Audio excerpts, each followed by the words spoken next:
What do you say we break up that second place log jam in the Big 12? Got a good one here with Oklahoma State and West Virginia. Two of the four teams sitting at 3-1. Everybody chasing TCU. Let's go down to the field to Holly Rowe. Well, guys, Mason Rudolph told me that last time he played here in Morgantown in 2015, he didn't play very well. And he's right. He was 20 for 40 passing, completing just 50% of his throws with 3 interceptions and no touchdowns. They did escape with the close overtime win, but he told me that he is anxious to prove that he is a better quarterback than that. They also want to improve on a few things against Texas last week. He'll get some help on the offensive line. Many of his linemen are back, including his starting center, who's kind of the heart and soul of this team, Lundblade, getting the start. Yeah, very uncharacteristic, Holly, for the Oklahoma State offense a week ago. Only 13 points. First game all year. Rudolph held under 300 yards passing. We'll start on the ground with Hill as he cuts back, and he's got a chunk play to start the game all the way past midfield. Justice Hill finally run down by Elijah Battle. You just can't lose contain. This guy is shifty and quick. The play is starting off this way, but you better have help on the backside. And West Virginia fast flowing to the point of attack and didn't hold the point. Here's Hill again.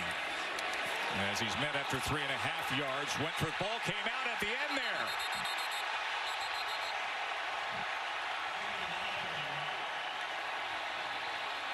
Now West Virginia's that's a fumble. Came away with it. Yeah, that's a fumble. As Hill is down injured, and the turnover happens. It's a fumble recovered by the defense. On play number 2, Kaiser White with the fumble recovery. The play was made by Kaiser White. He knocked the ball out, and then he also recovered it. He came in with the hit from the side, and that ball's out clearly before the runner is down. Justice Hill, still slow getting up, carries the football in the first 2 plays of the game, and a very important part of this Oklahoma State offense. They are so prolific because they have the top quarterback, wide receiver, and running back in Justice Hill in the Big 12 Conference.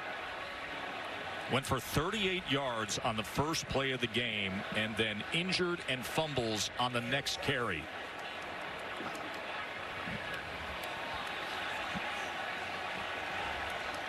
It was a real strong hit. 2 West Virginia defenders colliding with Justice Hill and knocking the ball loose.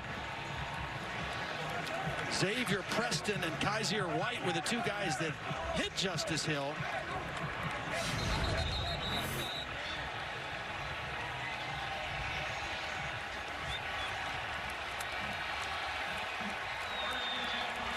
So the forced fumble and fumble recovery by Kaiser White, and West Virginia's prolific offense will start things off at the 33-yard line. Oklahoma State showing a 4-man defensive front to start the game.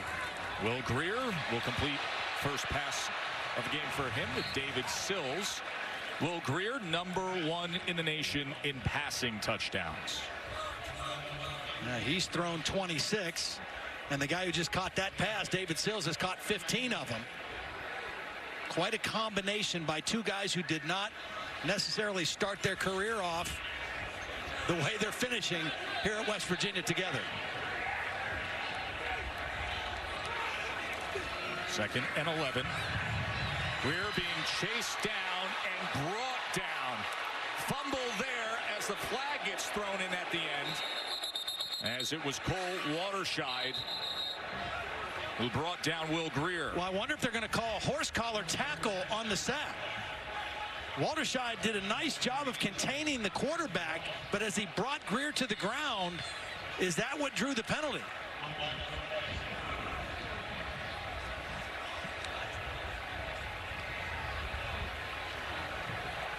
A personal foul, a horse collar tackle on number 82 of the defense. It's a 15-yard penalty and an automatic first down. I mean, I agree with the call, but that's a tough call to go against Watershide because he did an outstanding job of maintaining his position on the outside, not letting Grier get to the edge and getting him to the ground. And for those of you who are saying, hold on a second, he's grabbing him right at the nameplate where it says Grier. That is considered a horse collar tackle in college football now. So a first down run by Justin Crawford, who goes for 9 yards. And that's a good sign for West Virginia. The little bounce and the little jump cut by Justin Crawford, who when he's healthy this year has been an outstanding weapon in this offense. 2nd and 1. Crawford, leg drive will pick up the first down for West Virginia. Crawford started the season with 5 consecutive games over 100 yards, including 111 against TCU. And the last 2 weeks he's been banged up a little bit, didn't play well, didn't practice well, but he practiced well this week, and those are 2 good carries to start the game. Crawford again out of that stacked formation was met by Chad Whitener, senior linebacker, who's the heart and soul of Oklahoma State's defense. Little counter play. Elijah Wellman, the fullback, leading the block in there. As well as West Virginia throws the football, the last 2 years they have run the ball extremely well against Oklahoma State. Grier. And the draw goes nowhere as Darian Daniels was in the backfield. Their draw is a delayed play. It takes time to develop, and that time Daniels just ran right through the left guard, Josh Sills. And heading to the locker room right now is Justice Hill. Was injured at the end of that play. Fumble was recovered by Kaiser White. And now a 3rd and 11 on the ensuing drive.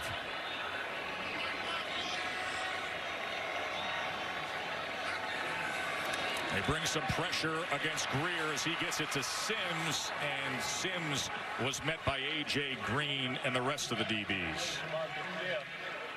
Well, this was a good read by Will Grier, getting the ball out to the side of the blitz.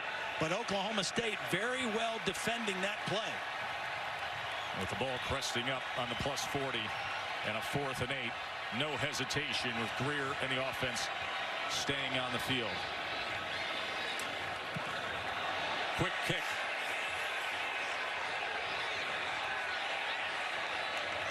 And it is down at the 15-yard line by Crawford. We're expecting points. We don't have them yet, but that guy can change it quickly.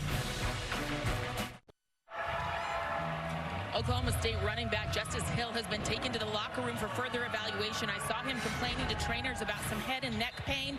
He was also limping a little bit with a further left hamstring or left leg injury, so he really got banged up on that play. His backup, J.D. King, freshman, guys, he has half as many attempts rushing, but he is averaging more yards per carry. We'll see how he does in the pass blocking and protection area. Yeah, you got it, Holly. That's the thing where you're most concerned. He's a very talented runner of the football, but if he has to play extended snaps, the protection of Mason Rudolph is the issue. And he gets right to work and has a nice run for a first down to get his day going. J.D. King, the true freshman from Georgia. So many good high school football players out of the state of Georgia. Everybody recruits in there. J.D. King out of Fitzgerald, Georgia. This time struggling to get back to the line of scrimmage. Lamont McDougal, good-looking true freshman in the inside of that line for West Virginia. Last week, Texas had a lot of success because of Poona Ford playing the nose tackle. This guy a lot younger, but very talented. Mason Rudolph. And met out of the backfield by Preston that time was King. Same defensive look. Look at the 3 deep safeties West Virginia is showing. You want to try to keep everything in front. Oklahoma State's offense is one that thrives on big plays. Try to make them throw underneath and be patient and see if they'll get greedy or make a mistake.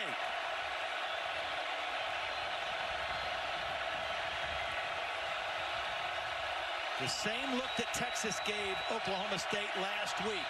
How will Oklahoma State counter? Looks like a check at the line of scrimmage right now by Rudolph. 3rd and 5 on the ground is King. Lowers the shoulder, balls out again, and it is recovered by West Virginia. Mike Daniels with the fumble recovery. And I think it was Drayvon Askew-Henry who knocks the ball out this time. Some hard hitting by the safeties of West Virginia. He tried to cover the ball up. It got poked out late. He put both arms around the ball, but it was a late tackle. Actually, it was the middle linebacker, Al-Rashid Benton, who knocked it out. And another big turnover. Joe, the last 2 years, Oklahoma State has beaten West Virginia, and they forced 7 turnovers of West Virginia. So far, early in this game, the tables are turned. 2 turnovers by the Cowboys.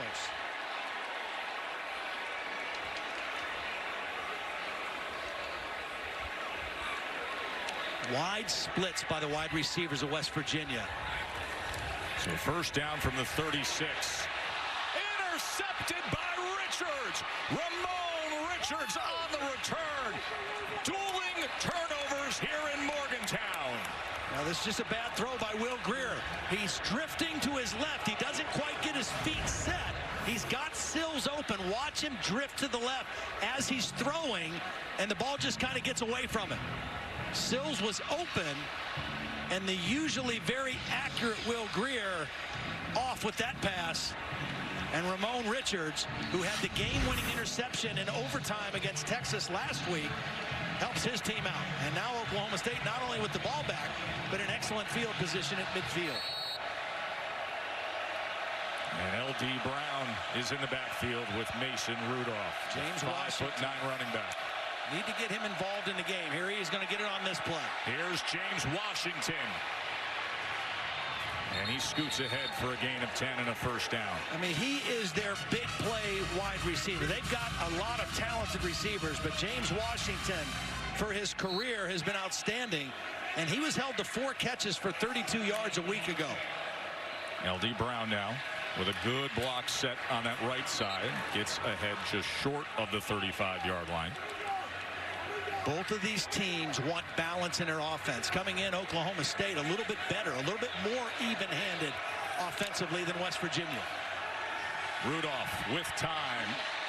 And that should have been intercepted by Elijah Battle.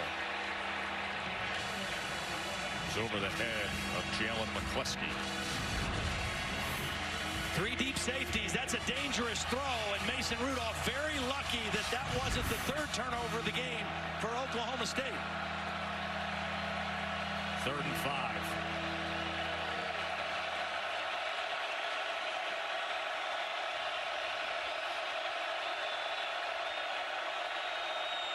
Again, West Virginia showing a look that's going to invite an underneath throw or a run. 3-man front. Play clock. They didn't get it off, Joe. You're right.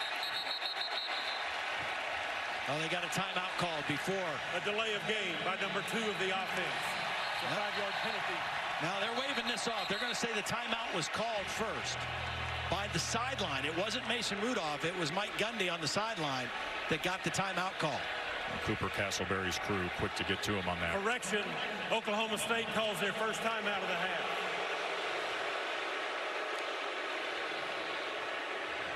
Mike Gundy's team facing a 3rd down when we return to Morgantown. College football on ABC is presented by Kay Jewelers. Kay Jewelers, who would like to remind you that right now it's engagement season. In part by Ford, going further so you can. And Degree Deodorant, it won't let you down. Todd, did you see the 30th annual pumpkin drop yesterday here in West Virginia? No. They get the middle schoolers, the high schoolers. You got to build a protective design and see if you can protect the pumpkin. 400 went off the building. Only 125 survived.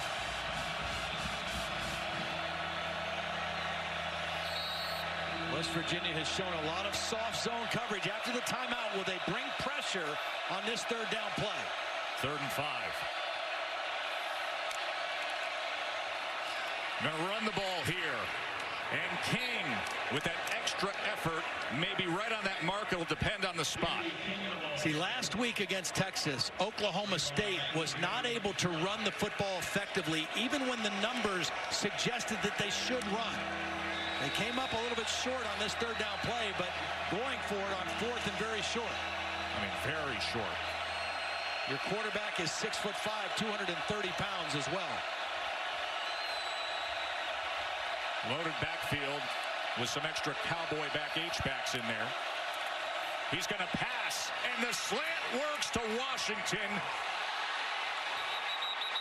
Now, what are they saying here? They're saying he was down inside the 20 is what they're ruling.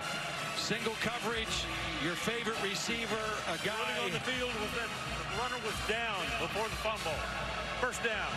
Guy who's leading the Big 12 in receiving yards per game at almost 131 yards and one-on-one coverage.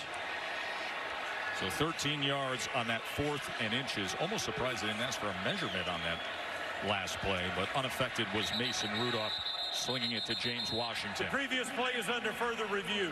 They're going to look at the end of this play with Washington. They had ruled that he was down and that the ball was not fumbled.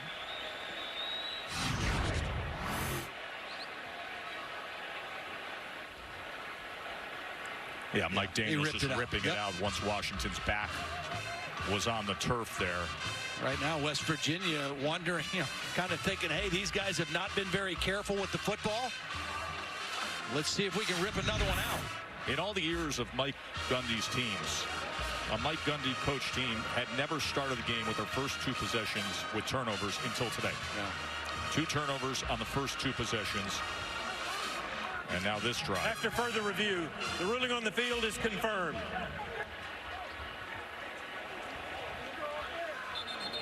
So it was indeed down, easy to see. And it was a first down for Oklahoma State with 4th down conversion. Dana Holgorsen, of course, used to be on the other sideline years ago, was the OC for Gundy. The guy to pay attention to in this part of the field, Jalen McCleskey in the slot, very quick, shifty, wide receiver. Number 2 receiver at the bottom of your screen. As King looking for some help and can't find it. David Long was coming in after him. David Long is a big-time player for this defense. He missed the first 4 games recovering from a knee injury and surgery in the offseason. And he has just gotten more and more comfortable in playing to full speed the last week or so. I'm quick to tell you, they consider him the toughest guy on that defensive side of the ball.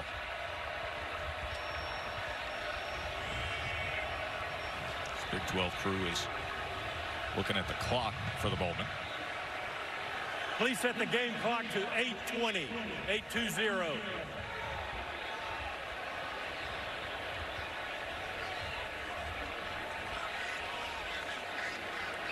So this drive that started right near midfield, 6 plays in, is 2nd down and 12 from the 20.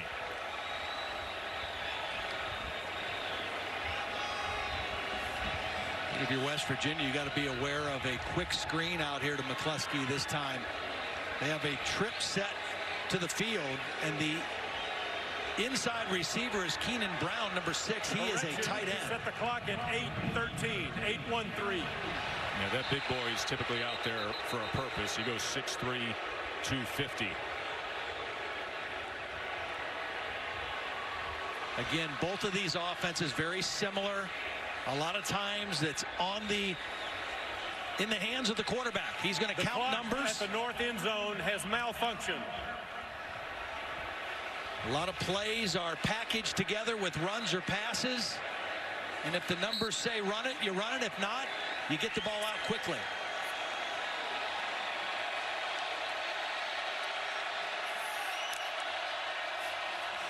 Rudolph sets up the screen to King. Cuts back and then is driven down by Rose. Now, Holly mentioned it. It's such a big thing for Oklahoma State to have their starting line back together. Brad Lundblade starting at center. Johnny Wilson, instead of playing center, moving back to right guard. Marcus Keys, their left guard, is back to being healthy. It's a much different team than was on the field last week against Texas. 3rd and 5 as Rudolph checks over.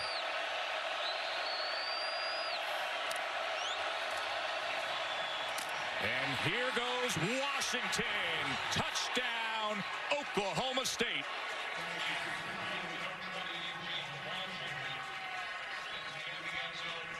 Boy, what a nice block out there by Dylan Stoner. Watch number 17 get the block. He's going to go out here and get a block.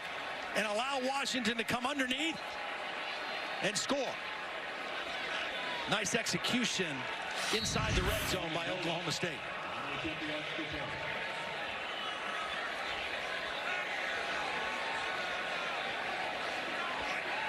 All-America wide receiver.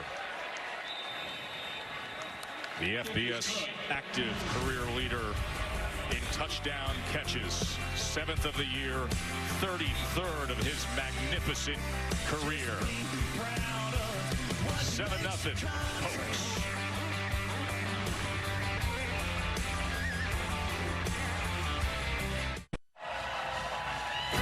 Some great ones still to come today. How about undefeated 4th-ranked TCU against that upstart team, 25th-ranked Iowa State, 3:30 Eastern on ABC or ESPN2. Now, Gary Patterson has this knack for bounce-back seasons. They've had 4 losing seasons at TCU under Patterson. The following season, they're a combined 40 wins against only 4 losses. Here is Sims on the return. Catches a seam. Ball came out at the end there. They're going to rule him down with the whistle. Let's go to the studio and check in with Cassidy. Thanks, Joe. AT&T Field past Texas at Baylor. And Zach Smith looking. Pass deflected. Deshaun Elliott says thank you and takes off 43 yards to the house. Texas up 7-0 and driving right now over on ESPNU. Joe, Todd, Holly, back to you.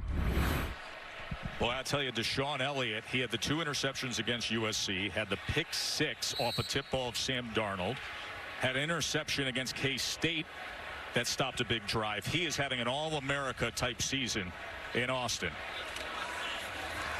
Here's Justin Crawford, met at the line and then drives ahead for a couple yards. So Oklahoma State defensive front has played very well this year. They're a pretty big physical group. Oklahoma State, numbers-wise, in a conference that's very difficult to play consistently good defense, putting up some pretty good numbers. Stopping run pretty well. Pretty good scoring defense numbers. Tap pass, Gary Jennings. Great defensive pursuit from Oklahoma State. Justin Phillips was all over it. Calvin Bundage also got into the mix there. Bundage did a nice job of fighting off the block of Wellman, the fullback. See the top of the helmet there, Todd? Yeah. See those little feathers coming out there? That is one of the interesting stories. We'll talk about that more. But Gary Jennings has bird feathers inside his helmet and sticking out of those holes.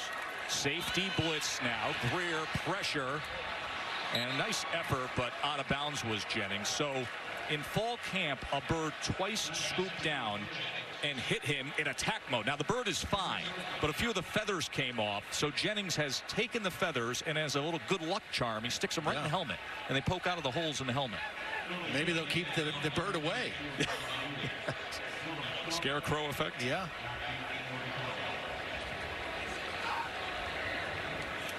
So Billy Kinney in to punt away.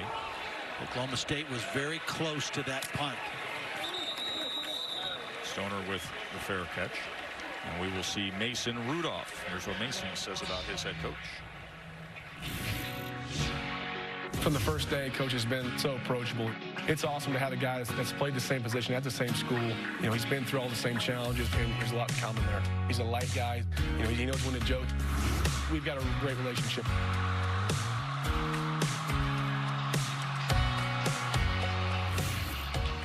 I just don't know if you're a 20-some-year-old quarterback, as you take a look at the records that Mason Rudolph is just chasing and crashing. But if your coach has better abs than you do, I don't think you want to rip your shirt off at a pep rally. I'm just saying. As incomplete. Holly. I did try to get to the bottom of that. I asked Mason Rudolph if that was his idea, and he said, look, I don't want to throw my coach under the bus, but I will just say that was not my idea. I believe that was Mike Gundy's idea. Yeah. Likes his hair and his abs, I guess. Of course, for those in the younger generation, Mike Gundy was a great quarterback himself. Set many then Big 8 records. Had the most passing yards in the conference. Won a couple bowl games leading the way for Oklahoma State back in the 80s. Well, and, we show you all these records that Mason Rudolph is going for. Nearly 30 school records already. But the one that means the most to him and to any quarterback is with a win today, he would pass Mike Gundy as the winningest all-time quarterback in Oklahoma State history. And that, at the end of the day, is the bottom line for a quarterback. 28 career wins for Rudolph. Now facing a 3rd and 8 in this loud crowd here at Morgantown.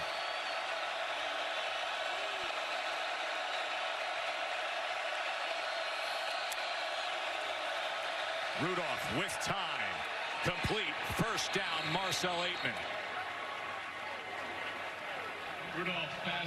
Aitman is the big receiver. A big body, a big target, and that time he just got separation to the sideline, and Rudolph hit him. J.D. King, only a yard and a half there. Nice work from David Long again. As you said, missed the first 4 games, and what a difference he makes to be back there. Yeah, absolutely. Active guy. Wide receiver screen. Johnson trying to weave his way around, but it was David Long again getting out there into space. Well, Aitman did his job as the lead blocker. He was tying up his guy, but there was nobody to account for David Long, and that's why the play was for very short gain. So far on 3rd down, Mason Rudolph has been patient. He hasn't gotten greedy trying to push the ball deep down the field, taking what the West Virginia defense gives him.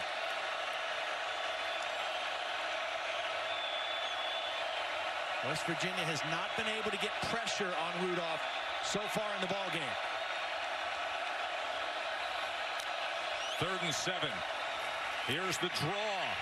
J.D. King is going to get it, and a whole lot more, plus hand out a little punishment to Kenny Robinson.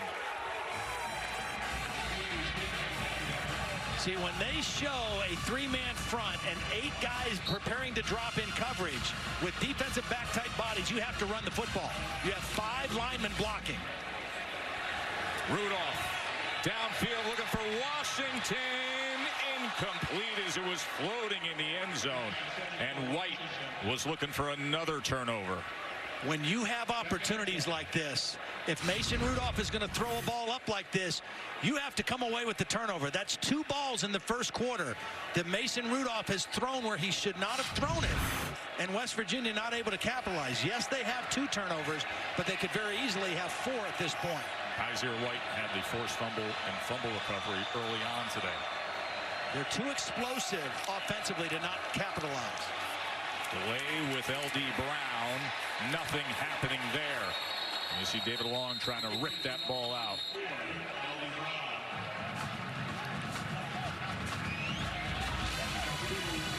We talked to Tony Gibson, the defensive coordinator, yesterday. He said, is there a place on the field where you may feel like you got to bring some pressure and try to heat up the quarterback? He said, if we get inside of our 35-yard line, that's probably when we need to do it. They haven't done it yet.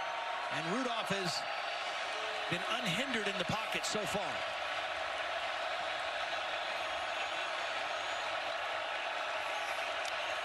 Third and 8. They bring a little bit of pressure. Rudolph gets rid of it and gets it complete for a first down to Chris Lacey.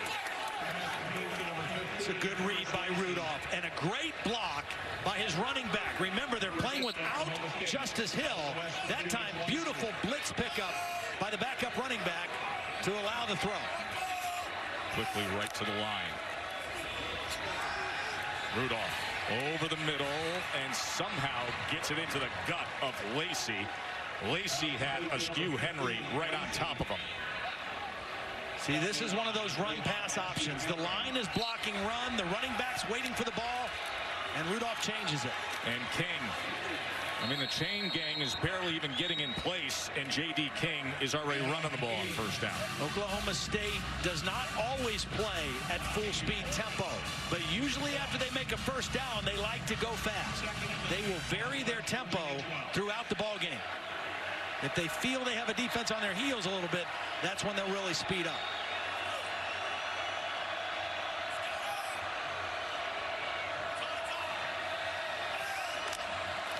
Second and 9. King with a seam inside the 5 and ridden down at about the 3-yard line. It should make for a 1st and goal, Oklahoma State. J.D. King, the true freshman, getting a lot of work early on as Justice Hill was hurt and injured on the 2nd play of the game. So far, again, you see the advantage of having their offensive line back together. Much better running the football so far in this game than they'd had last week against Texas. King searching for something and coming up just short of the goal line.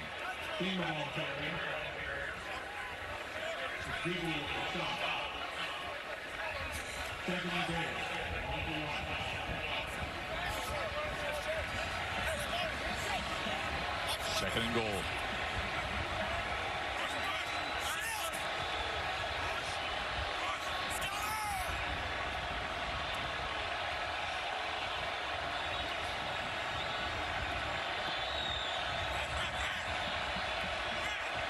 Long look over for the senior star quarterback who's going to use a timeout. Oklahoma State calls their 2nd timeout of the half.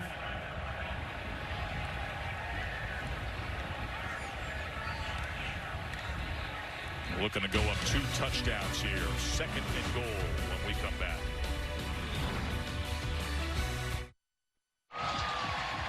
Hey, tonight at 8 on ABC or ESPN2, Georgia Tech taking on number 7 Clemson, and Texas Tech going up against the 10th ranked Sooners. Remember what happened back in 2011? That unranked Texas Tech team knocked off then number 3 Oklahoma. Week away from Bedlam for now. Well, there's down the line Dave getting ready for the shot on the goal line.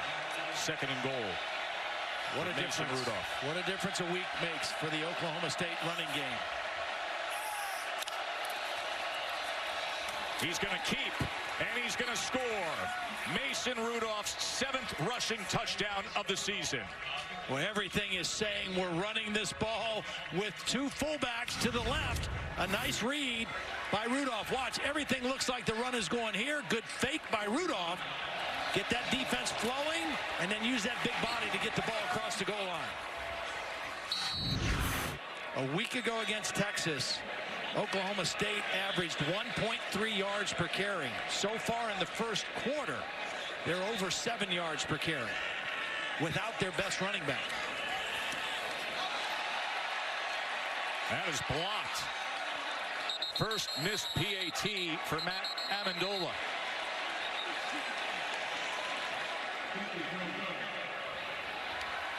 See what happened here, Todd. Oh, it was a bad hold. Hold dropped out that time. That ball almost went underneath the lineman's legs. Watch Zach Seiner. Oh, boy, yeah. He lost his pressure of that left hand. Let's go to the studio. Check in with Cassidy. Thanks, Joe. Jersey Mike's a performance above. Michigan coming off their loss to Penn State, hosting Rutgers. And Ty Isaac, they would bring it all the way down to the 1 to set up a touchdown, capping off a 13-play, 80-yard drive. But Rutgers just tied it up at 7-7 in the 2nd. Joe, Todd, Holly, back to you guys. All right, thank you, Cassidy. Going to keep us updated on a very busy day in college football. 13-0 after the missed PAT. Let's go down to the field to Holly. Well, let's now take a look at our Wells Fargo Innovations of Better. West Virginia is doing a great job here putting together all of their recovery information. Let me show you this video. Their nice strength and conditioning coach, Mike Joseph, walked me through everything. They have a Catapult GPS system that they put on their players. Short kick will be covered at 23. Holly? So they put this Catapult system on every player before every practice. It's a GPS data summary that tells them the speed, load, distance, and intensity the players practice with. Then after practice, they are required to go into either the cryo chamber or put on their Normatec boots for recovery. And then they weigh in, so they know how much weight they lost at practice, so they know how much they have to hydrate. Then my favorite part, the Whoop Sleep Band. It is a sleep app that tells you your cause and effect, so how well you're sleeping, how well you're doing to recover. And I just want you to say that my favorite part, it's this little band. I've been wearing mine for 3 days here. It's very easy to use. And right here, 100% recovery. I slept 7 hours and 35 minutes. Well, I'm so happy to hear that, Holly. I love that photo as Gary Jennings gets the reception for the first down. I love that photo of you hanging out with the team, all showing off the bands. Well, what's cool about it is the kids are really into it. In fact, Will Grier really pays attention to when he's going to get out of bed, how well his recovery is. They said he's the prototype. He's the best recoverer on the team. Grier, first down, incomplete. He better do well at getting some sleep because he has an 11-month-old daughter, Eloise. Yeah. And there is his wife, Jeannie. He's a family man quarterback for West Virginia. A mature guy. This is only his 15th game as a college football starting quarterback, and yet mature beyond his years in life and in football. Dad was a coach, real student of the game. There's Tevin Bush. Oh, actually, they go up the middle with Wellman. Yeah, everybody's attention was on the little quick Tevin Bush. Yeah, it's kind of a read for Will Grier. You can either give it to Bush or you go with the shovel pass, and that another nice play. And now West Virginia, I really think, Joe, West Virginia needs to capitalize on this possession. They forced the 2 turnovers and have nothing to show for it and are behind 2 touchdowns now. They've got to keep up with Oklahoma State, and they need to score on this possession. Grier on first down, looking for Sills, and right into the hands of David Sills. Well, perfect throw by Will Grier out over the outside shoulder, impossible to defend. And Will Grier is just amazing because he's a guy that is still learning how to play the wide receiver position, but he's so athletic and so gifted that he has just played at a very, very high level. So a little momentum here as the first quarter comes to an end, just when they need it. A 40-yard toss to David Sills after Rudolph threw a touchdown and ran a touchdown for Oklahoma State. College football presented by Kay Jewelers will continue after this message and a word from our ABC stations. Well, there is Pat White, Steve Slayton, Owen Schmidt, all the guys from the 2007 West Virginia team. Of course, that team went on to beat Oklahoma in the Fiesta Bowl. Had a chance to play for it all in the BCS championship. That was that backyard brawl, the upset to Pitt here. It was the last game I ever did here in West Virginia. Holly and I were here for that game with Mike Patrick. Pat White got hurt in that ball game. Felt so bad for my partner, Mike Patrick. He was a huge, huge West Virginia fan from West Virginia, and he had to call it straight down the middle, but it just broke his heart. That was a great team. What talent they had. Boy, they were. Rich Rodriguez, the head coach for that team. McCoy again. Second down. It'll be 3rd and short. Speaking of pretty talented West Virginia quarterbacks, the guy that just popped in here was Jeff Hostetler to say hi. We were teammates at Penn State, and then Jeff transferred down here to West Virginia, had a great career. Went on to the New York Giants and the Oakland Raiders. 3rd and 2. Grier, can he get free? Ball came out as he was trying to turn the corner as Trey Flowers was staying with him. Well, we saw Mason Rudolph go with the play fake and get the ball in the end zone. That time, Trey Flowers. A fumble that went forward and out of bounds. By rule, it is placed at the spot of the fumble. Trey Flowers did a nice job of not allowing Will Grier to get to the edge. Knocks that ball out. Grier pretty lucky that the ball went out of bounds. Well, we have not seen very good ball security in this first part of the football game. Both teams careless with it. Not at all. Now West Virginia has to get points here. So Staley will come on to kick here.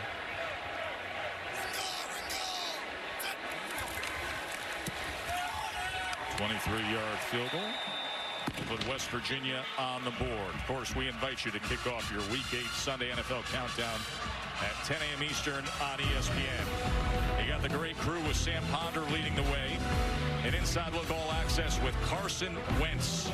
The Eagles are looking sharp. And then Week 8 Monday Night Football at Arrowhead. Broncos in the first place. Chiefs Monday Night Countdown will kick things off with our coverage at 6 Eastern. We're here with Mike Gundy, who, of course, is known for his mullet hairstyle. And, you know, we got us thinking, the NFL guys, how would they look with the mullet?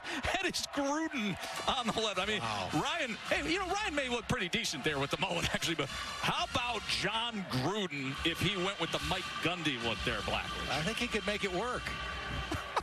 Yeah, I think he could make it work. There's a guy with the unique West Virginia version of it. And then this guy, Mike Gundy, who has been just outstanding every which way in his 13 years. He's reached the AP top 10 in 8 different seasons, now sitting at number 11 and trying to stay in the mix for the college football playoff. As Johnson will return this from the 3. You know, Joe, for this Oklahoma State offense, James Washington, one of the premier players in all of college football. Last week, only 4 catches, 32 yards. They had to get him involved earlier, so they started that last possession, giving it to him on the reverse. Not a lot of yards, but get his feet wet, get him in the game. Then on 4th and 1, they go to him, and then they go to him again to get the touchdown. He's too good of a player and too important to your offense to not get going early in this football game, coming off of a very subpar game a week ago against Texas. Smart coaching, getting him the football early.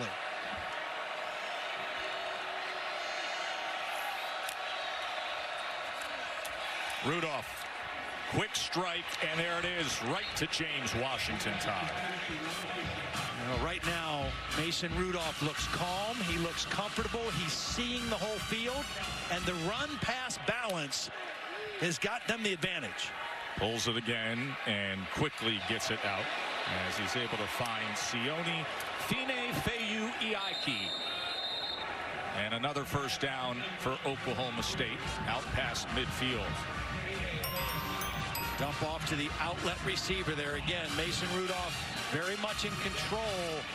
West Virginia's inability to stop the running game is allowing Oklahoma State to do what they want. King is met, pushed back after a gain of maybe 2. Jalen Harvey filling that hole.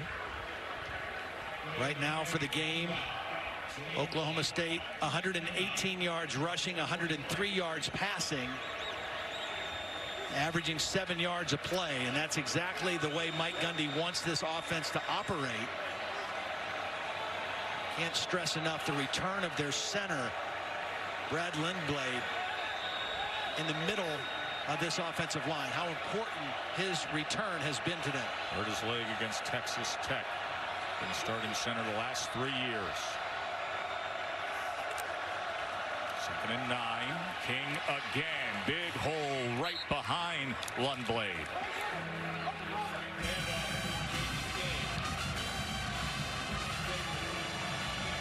Leaves him a 3rd and 2. Look at how quickly they set up shop and get that snap off. Rudolph chooses his decision of Stoner for another first down. And he's sitting back and say, which way should I go? Yeah, poor David Long. He didn't know where the ball was. David Long was looking inside and looking around for the football. Next thing he knew, he threw it past his ear out to another outlet receiver.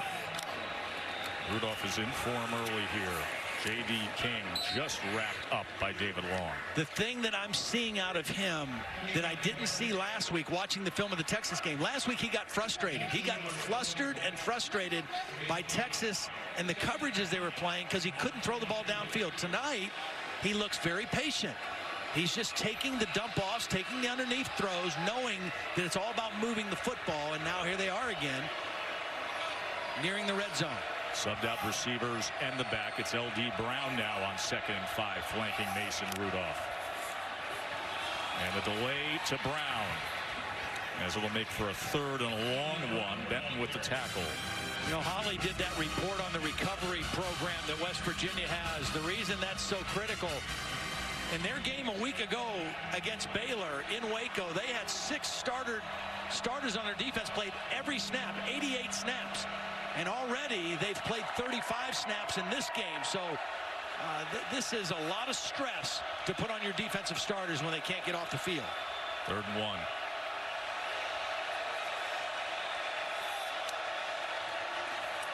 King taken down from behind by Reese Donahue. What a nice job tracking that play from the backside. Outstanding play right when they needed it. Donahue had his first career sack a week ago in Waco. And Xavier Preston, who still hasn't gotten up after that play. And he was the guy who made a big play last week at Baylor when there was just 17 seconds left, and came in and sacked Baylor's quarterback on a 2-point conversion attempt that would have tied the game. You see him on the right side of your screen getting blocked, and his right leg kind of got caught up in there in the bodies. And Johnny Wilson, who weighs 310 pounds, crashing down on him.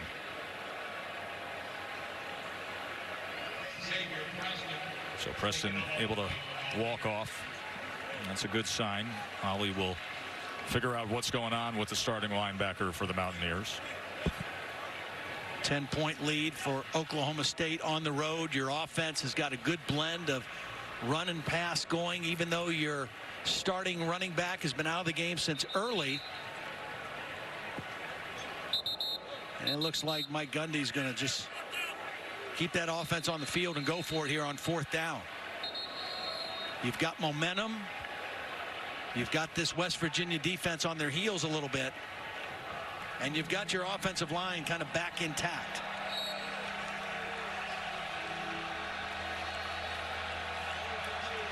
Fourth and 2. Full backfield with Rudolph and King. Last time they were in this full backfield, Rudolph kept the football and scored a touchdown.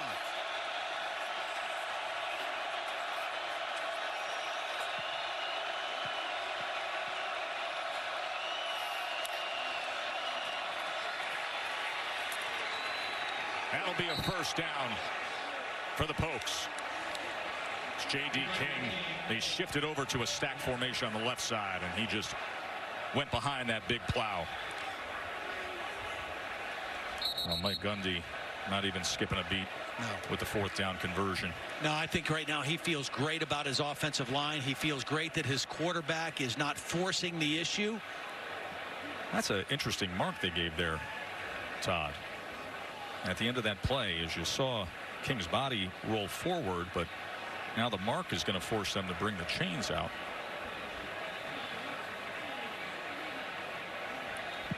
Let's see if that spot secured it. It should have. Yes, indeed. First down, Oklahoma State. Now watch where King gets to here at the end of this play.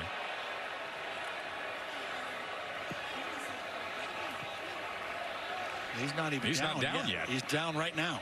His knee is down right there, exactly. Well beyond the mark that we had, which isn't always exactly the right one.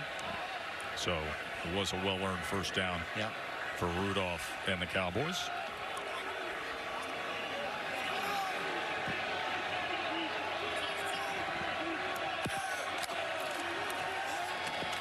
King again as he's inside the 15.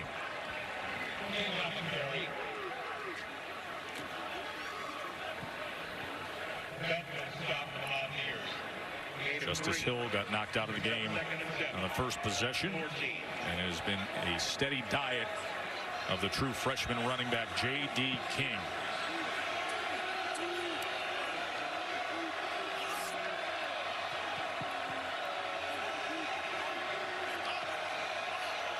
Aitman is the big receiver, the 6'4" target down here on the bottom of this formation.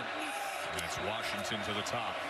But once again, it is King, and once again, it is David Long making his presence felt. Good quick read. Boy, he slipped right inside of the block of the fullback. Kind of fooled him. Getting in there so quickly, and a negative yardage play.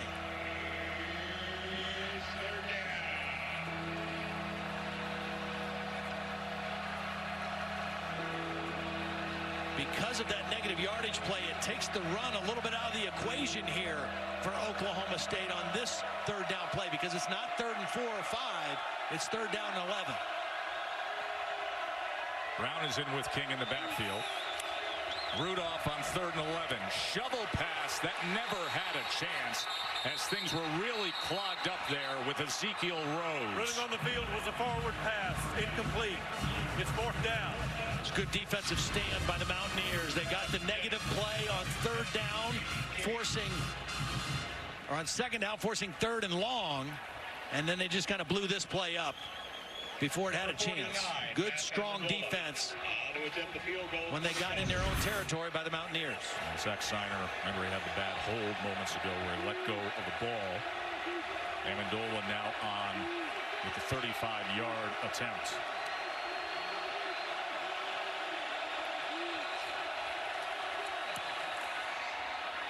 Good lift, good rotation, and a good kick. Young man who's got a lot of friends and family who made the drive here from Lansdale, Pennsylvania with the field goal. Well, Taco Bell's a proud partner of the College Football Playoff and the Taco Bell student section. We are always on the lookout. And when you come to Morgantown, West Virginia, look no further than this guy in the student section. Now, I know there's jean shorts that you call jorts. We've seen those in the SEC. But you mix them with the overalls, Blackledge. And what do we have here? And why does he only have one strap? Just go ahead and strap the other one. We don't need to see. Well, law enforcement appreciates his effort. We're going to bro hug with the jort for alls. Short for alls with a tool belt. Cassidy, please take it away. Gladly, Joe. Let's go back to Waco. Texas's Shane Buechele starting at QB for the injured Sam Ehlinger, and he hits little Jordan Humphrey, one of the best names in college football, for the 15-yard score. Longhorns up 14-0. Oh, now 14-7 over on ESPNU. By the way, little Jordan Humphrey is not that little. After the play, unsportsmanlike conduct by number 93 of the kicking team. The penalty will be added on from the spot of the dead ball. 1st down. So tack that on. Humphrey goes 6'5", 225, the big guy from South Lake, Carroll, That Texas. is the first unsportsmanlike conduct foul on number 93. Well, this is a really bad mistake because the ball is kicked out of the end zone. There was just contact and just the late action right there in the middle of the screen. That late swing right there, I mean, hurts your team because it's going to be brought out to a normal yard line, and now instead they're out to 40 for this possession for West Virginia. Just a careless penalty. So Grier and the Mountaineers looking to answer after the field goal drive by Oklahoma State, and he is sacked by Watershide.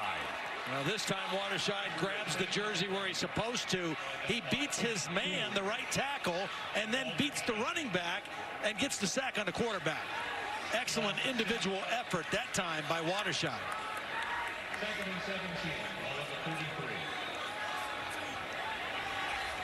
Only 11 yards rushing, taking that sack yardage out for West Virginia today. Not the kind of balance they need.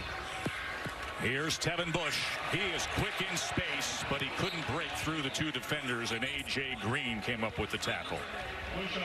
Tevin Bush is just 5'6", $170, the true freshman from New Orleans. He's got some make-you-miss ability, but so far, Oklahoma State has done a nice job on their perimeter defense. Nothing has gotten outside of them for a big run. And now facing a 3rd and 11. David Sills, one of the things that makes him valuable is his ability to play inside and outside. He's in the slot now at the top of the screen. They only bring 3 against Grier. A lot of time downfield and incomplete. And West Virginia will be punting. 3 rushers, that means 8 dropping in coverage. 3rd and long, that's hard for any quarterback. Hard to find holes in a defense with 8 defenders to get the ball downfield. So Billy Kinney on for his 3rd punt of the day. West Virginia 0 for 4 on 3rd downs. Directional effort, but it takes a retreat on the bounce. So just a 22-yard punt from Billy Kinney, the local product from here in Morgantown. College football on ABC, presented by K Jewelers, is brought to you by Pacific Life. Experience the power of Pacific. And Buick, proud partner of the NCAA. Well, it was Mountaineer Week here this week, and unfortunately the Mountaineer took a hit this week when he was suspended after a DUI and reckless driving charge, so they have to go to the bench. There is an alternate. Trevor is filling in. He said, I've been the alternate since April, been growing that beard, but you know you have depth in your football program when you have to go to the bench for a beard, and the Mountaineers doing a great job today. There is Trevor. He was very excited. We watched him come out to fill in, get his shot here. He's an accounting major from Elkins, West Virginia. J.D. King lowering the shoulder, upended by Stewart. This was moments ago. Dana Holgerson in this 13-point poll trying to fire up his squad. He's been in his 7th year here in Morgantown. Had the success early on with the Orange Bowl win back in 2011. By number 17 of the offense. It's a 5-yard penalty, and it's still second down. Well, I think Dana knows that his offense is going to have to keep pace. You know, we expected this to be a shootout. Regardless of the weather, it was going to be a high-scoring, potentially a high-scoring affair. But so far, the West Virginia offense has not matched Mason Rudolph and the Oklahoma State offense. As it is now raining here at Morgantown. This guy's been raining down on opposing defenses all year long. Mason Rudolph, as he gives again to King, who is driven back by Al-Rashid Benton, a senior from Newark, New Jersey. See, the big difference with Oklahoma State, a week ago against Texas, they only averaged 2.9 yards per carry. Could not run the ball consistently. Today, they're over 5 yards per carry. And if West Virginia has to commit extra bodies to the line of scrimmage to stop the run, that leaves more one-on-one opportunities downfield for these dangerous receivers. This defense needs a stop right now. 3rd and 9.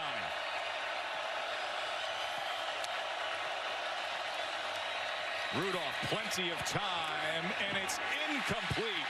That was broken up as he was looking by James Washington, but a nice job by Elijah Battle. Yeah, this is a good throw, and Elijah Battle, even though he was beaten on the route, does not give up on the play. Washington gets a little separation. The ball's perfectly thrown, but Elijah Battle fights through James Washington and knocks that ball out. Exactly the kind of play Dana Holgerson needed. First punt of the day from Zach Seiner. Fair caught at the 20. Let's see if Dana's team can listen to his call to order. West Virginia could use something from their star receiver, David Sills, as we offer up today's Aflac trivia question. Now, Sills has 15 receiving touchdowns. That's more than 96 FBS teams. Who has the second most receiving touchdowns in the country? That is the Aflac trivia question. Amazing story of Sills moving over to receiver and #1 in the nation in receiving touchdowns. Ball is out, and Oklahoma State has it.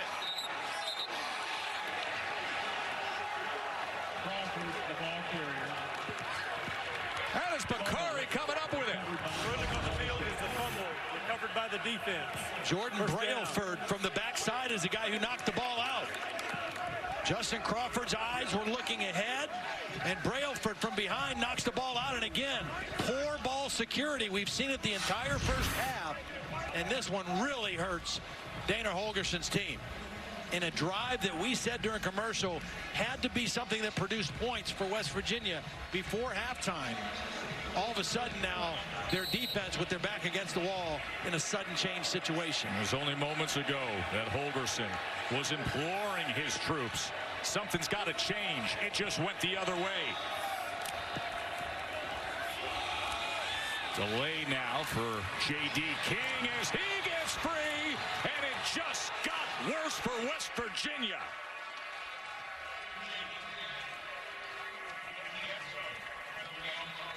Well, you're going to see a center working on a freshman. Watch the center. Lundblade, a senior, working on the freshman nose guard. Just locks him up.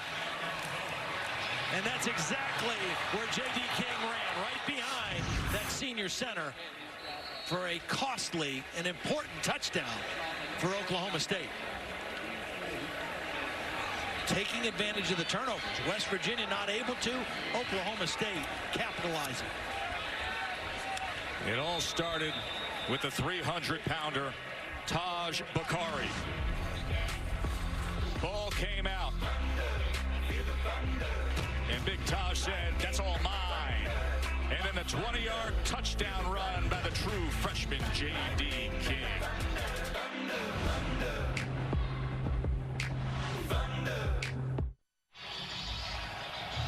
ESPN College Football presented by K Jewelers. Joe Tessitore, Todd Blackledge, Holly Rowe, and the crew here in Morgantown, where Oklahoma State is on their typical pace offensively. King just had the touchdown run. They lead by 20. I think it's about time to start taking this Oklahoma State defense seriously as well. Playing outstanding for the second week in a row. Bouncing ball fielded by Sims, and then he takes it out. He's able to make the most of it. Let's go to the studio to Cassidy. For you, undefeated Miami trailing 1-7 North Carolina 6-0 until Malik Rozier hits Christopher Herndon for 50-yard score. Canes now up 7-6 over on ESPN2. Now in Ann Arbor, John O'Korn benched at QB due to turnovers, and Brandon Peters finds Chris Evans for his first career touchdown. Michigan up 21-7 at the half. Joe, Todd, Holly, back to you. Brandon Peters, who was a big recruit and now hitting the field for Jim Harbaugh. And right now it's this offense that needs to get going for West Virginia as they show an edge blitz. Does Oklahoma State. Grier to pass, and it's incomplete as that was off the hands of Sims. Now Will Grier's got to get this offense back on track. I mean, they've been so prolific all season. He has had 7 games in a row throwing for over 300 yards, but they find themselves behind here late in the first half and a little out of sorts. And credit the Oklahoma State defense for that. Here's McCoy on the carry. Remember, Justin Crawford, the starting running back, fumbled on the last possession. There he is off on the sideline. Oklahoma State made them pay. Oklahoma State's defense last week against Texas, they forced 11 punts. They had a turnover. They forced a couple turnovers today, and they've held this West Virginia offense to only a field goal. Here's an edge blitz from the other side now. Grier, incomplete.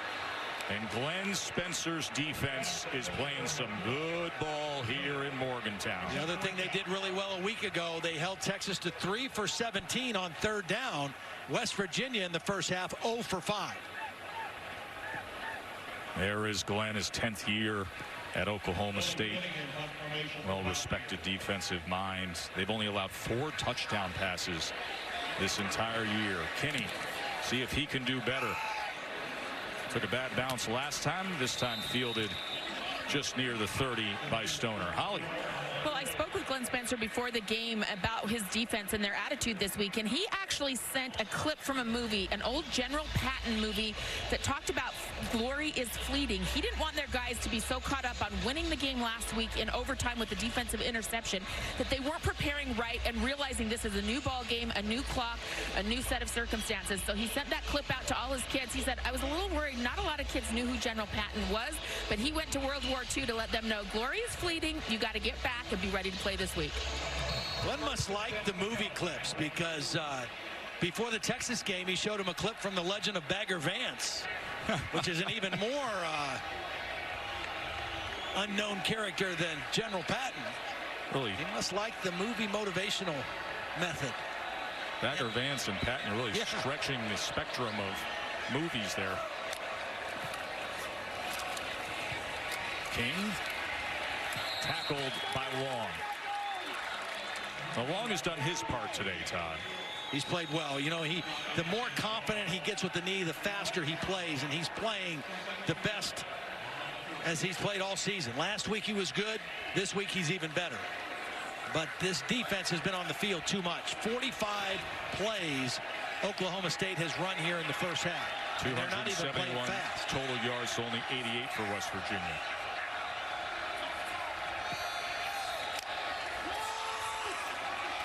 King on the delay, taken down again by Long.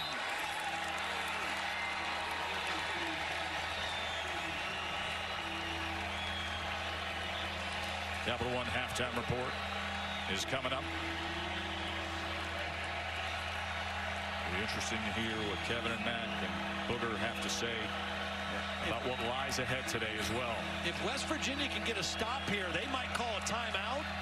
They've got 3 left, and there's still a lot of time left if they can get a stop here on 3rd and long. 3rd and 15.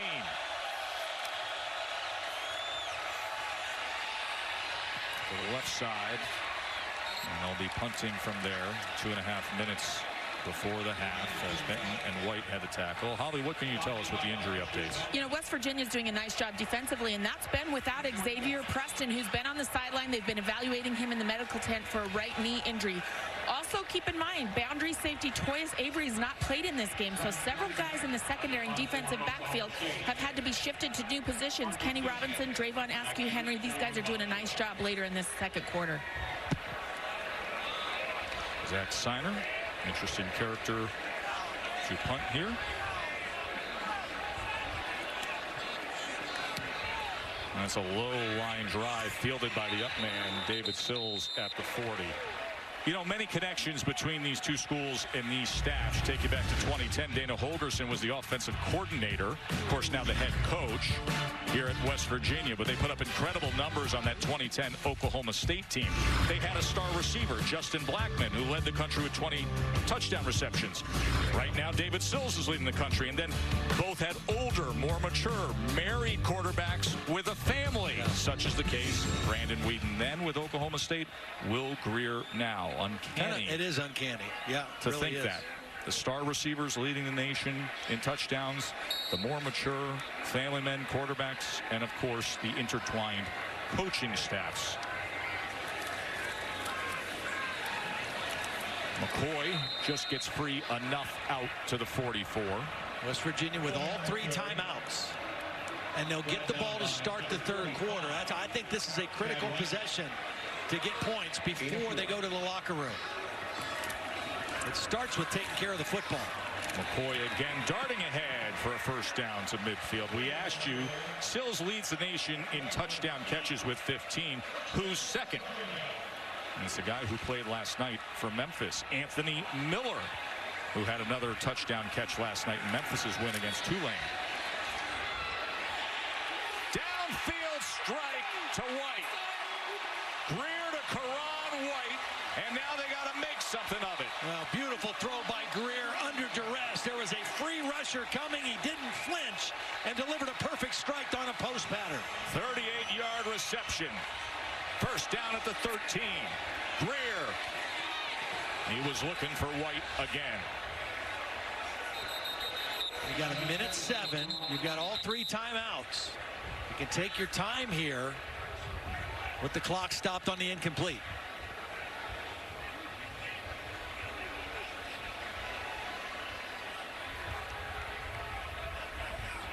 Jake Spavital, the offensive coordinator here at West Virginia. He was a GA with Dana Holgerson in 2010 at Oklahoma State. A lot of these coaching staffs in the Big 12 are intertwined. A lot of them coming from that Mike Leach, Hal Mumme coaching tree, the air raid offense. 2nd and 10 now for Spavital to come up with the play call here. As he shifts McCoy and Wellman does Grier.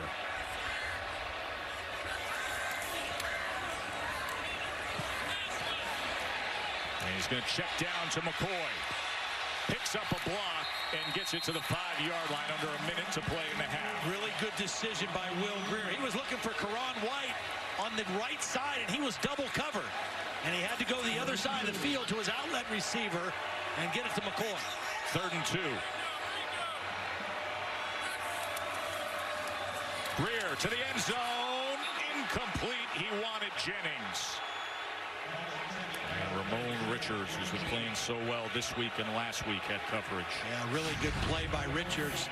You know, the only problem with throwing on 3rd down and short like this, instead of running, is you've got to convert now on 4th down.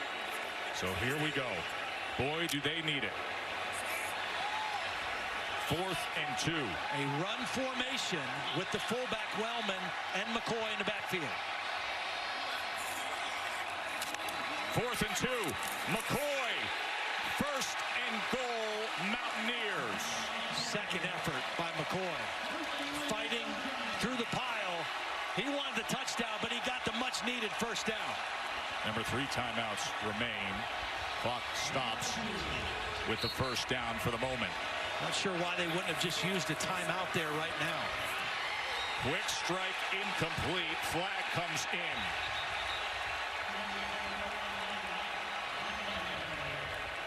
They got the penalty, but there's no reason to go to the locker room with those timeouts in your back pocket.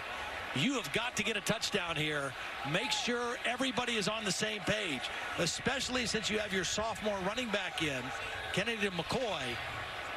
Make sure everybody is on the same page, and you've got plenty of time with the timeouts to do that. 1st and goal on the 2. Pass interference by number 4 of the defense. The ball will be placed half the distance to the goal at the 1-yard line. 1st down. Jennings working inside of Karan White. You can see the right arm around Karan White. Good call. Will Grier approves.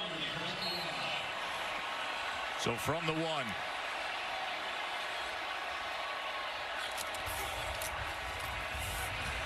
McCoy, after nearly struggling to get a hand on it, he brings it across the goal line.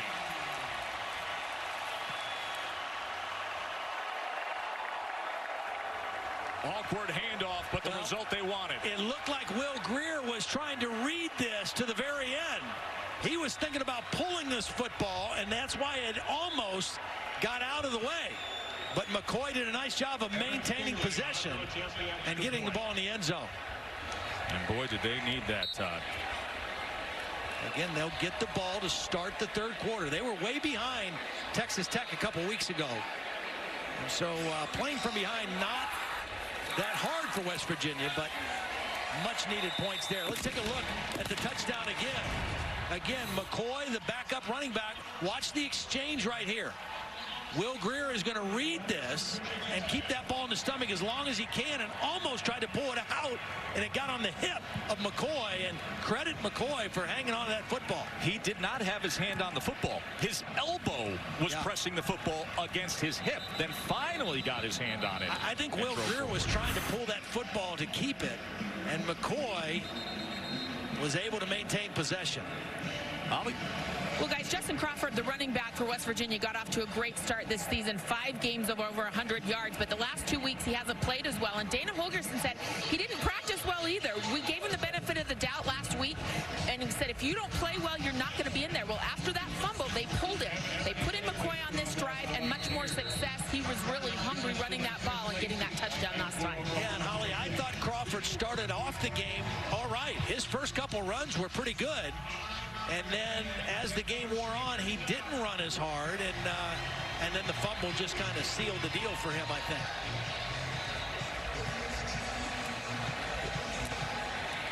There's a squib, and it's free, and then finally picked up by Lacey.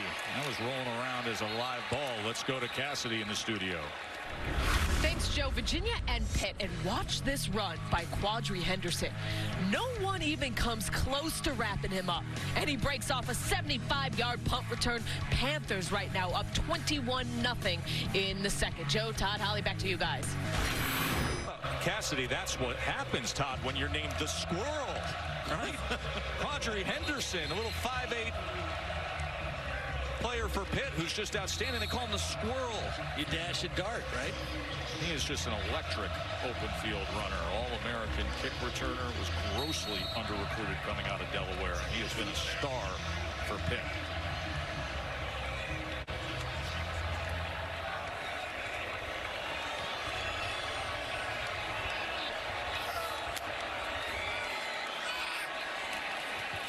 King has gotten plenty of work in this first half, and they will look to close out things here with a 13-point lead. West Virginia is going to get the ball to start the second half. It's the end of the second quarter. Dana's squad finally got it in at the end there. Capital One halftime report is still coming up after these messages.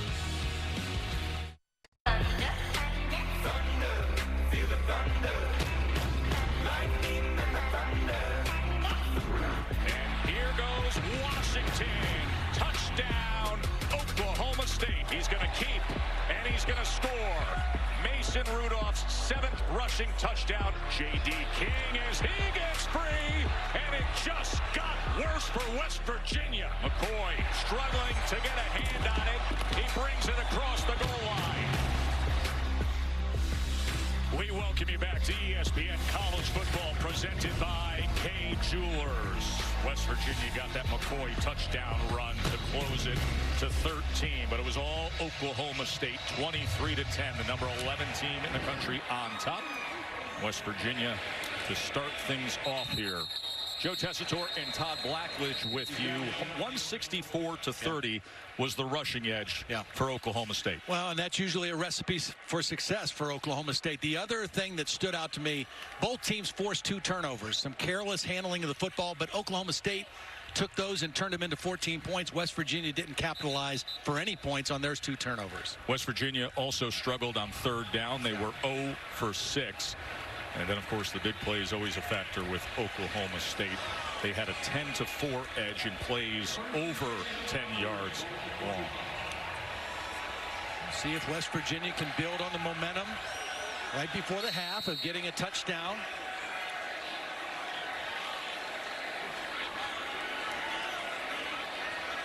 McCoy remains in as the running back with Will Grier, a talented quarterback, as he gives to McCoy. And he was stopped by Whitener.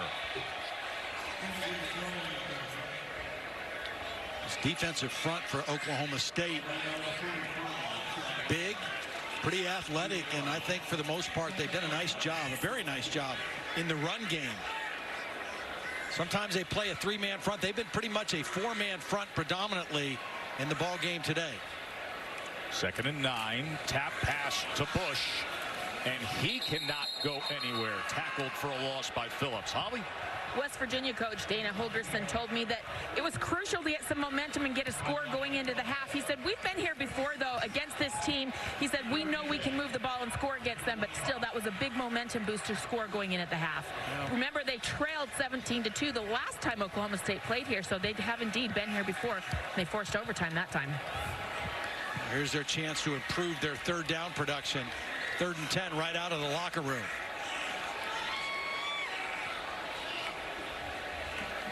Third and 10. If you want momentum, it has to come now. Just floats this up, and that is intercepted by A.J. Green. Marcus Sims looked like he didn't think the ball was coming to him. Will Grier is getting rid of the football because there's a blitz. We have not seen many blitzes in man coverage, and Marcus Sims takes off. The ball's to him. He doesn't even look for the ball. He thought he was clearing out, and by the time he did look back, it was over him and intercepted. Normally, you want your wide receiver to at least make a play on the ball and prevent an interception, if nothing else. Yeah, Grier, who's number 5 in the country in passing efficiency, now with his 2nd interception thrown today. Spencer has not called many blitzes today. That time he gambles with it and goes with it on 3rd down and 10, and it pays off. They forced Will Grier into a mistake and another turnover in the ball game. Remember, the last 2 years, 7 turnovers West Virginia's committed against Oklahoma State. Cowboys won both of those games. Rudolph, pitch and catch to James Washington. They've hit a lot of out routes. Inside technique, that's what Mason Rudolph is reading. The corners are off, playing inside technique, and that's an easy throw and catch for a quarterback the caliber of Mason Rudolph. Washington with 54 yards receiving today. just under 700 away from becoming the Big 12's all-time career leader. J.D. King continues a good day. He is over 100 yards rushing. The true freshman who stepped in after Justice Hill was injured on the second play of the game. Yeah, it was nice, though, at halftime. You should see there's Justice Hill. He's back on the sideline, helmet on. If he's going to play at all or not, but it is good to see him over there on the sideline, moving around all right. J.D. King is carrying the load. As the rain continues to come down here in Morgantown, a 2nd and 5 as Mason Rudolph checks at the line. Al-Rashid Benton, those big eyes looking for a stop here. As King kept his balance and has another first down for the Cowboys. See, as long as West Virginia is going to try to play pass coverage first and run defensive second, then Oklahoma State is going to continue to try to run the football, even on downs that would suggest pass, because the numbers favor the run. And right now, between the running of King and the blocking of those 5 guys up front, it's paying off for him. Rudolph, Stoner, 1st and goal, pokes. He just makes it look so easy. Again, the play action, you have to respect the run fake, and the linebacker sucked up too far, and an easy throw. And King to the 5-yard line. He's 2nd and goal from there. Mason Rudolph has shown patience today. He got a little flustered last week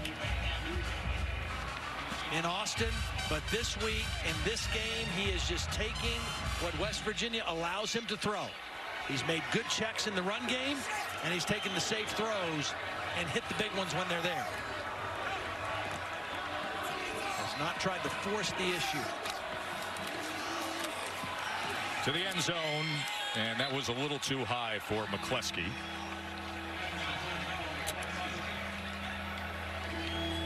Third and goal.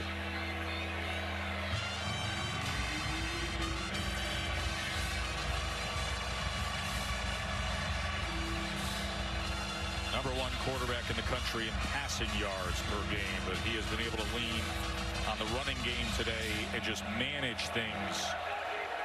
Kenny capped this drive to start their second half with 7.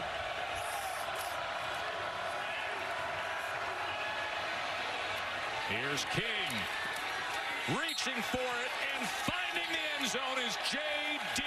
King.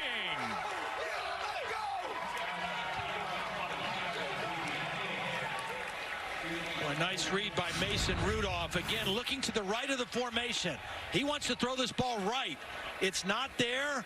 He doesn't lose his composure, steps up in the pocket, hits his outlet, and J.D. King with an instinctive play to reach this ball back for the pylon.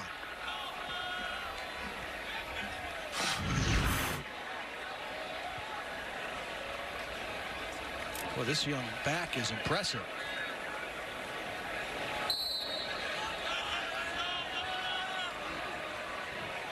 More and more records are falling by way of Mason Rudolph and his arm. 76 career touchdown passes now. He passes Brandon Whedon. That's the school record for Oklahoma State, up 20 on the road. The College Football Playoff Top 25 Ranking Show, Tuesday at 7 on ESPN, presented by Allstate. I look forward to that as we look at the college football rankings brought to you by PlayStation. And Todd, you know that these Cowboys sit just beyond their rivals outside the top 10, but Bedlam comes next week. Yeah, Earliest since 2004 that they've playing on November 4th. And we wondered if there would be any look ahead out of this Oklahoma State team because of that. But because offensively they weren't very sharp last week, we thought they'd be locked in, and they have been locked in today. Here's Marcus Sims on the return. Grabs a nice crease out past the 35-yard line. Let's look at our Pacific Life game summary. Well, really, it's a case of capitalizing on turnovers. Oklahoma State has forced 3. They've converted it into 21 points. It's been a combination of salty defense and opportunistic offense and a pretty powerful running game behind a backup running back, freshman J.D. King. There's a flag that came in late after that 37-yard return by Sims, so they will walk this ball back. Last year when these teams met in Stillwater, Oklahoma State forced 3 turnovers, converted to 17 points, and that was the difference in the game. And right now, their ability to force turnovers and make them pay for those turnovers is the difference in the game here in Morgantown. And now Grier, the Mountaineers have to dig out of a big hole here. They were down by 18 against Texas Tech. And Grier threw 4 touchdown passes in the second half to win that game.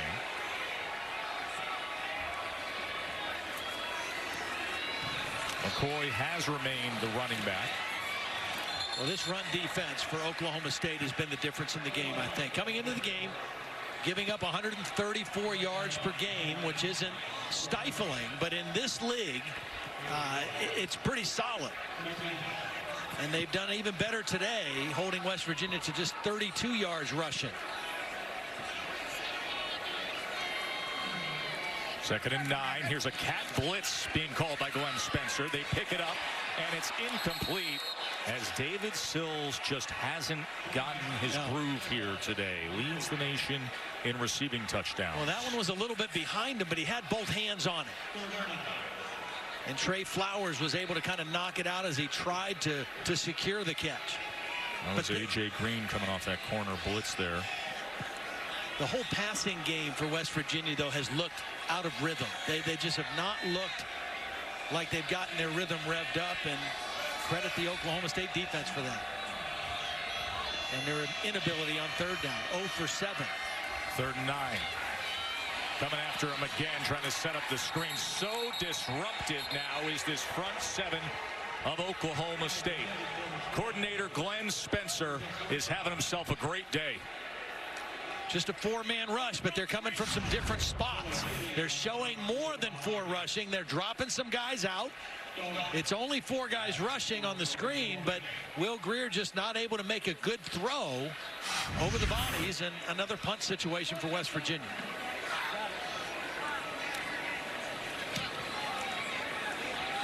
As Kinney lines it to the 43, Stoner on the return, already on the plus side and setting up shop for the Cowboys in fine territory. They're having it their way right now.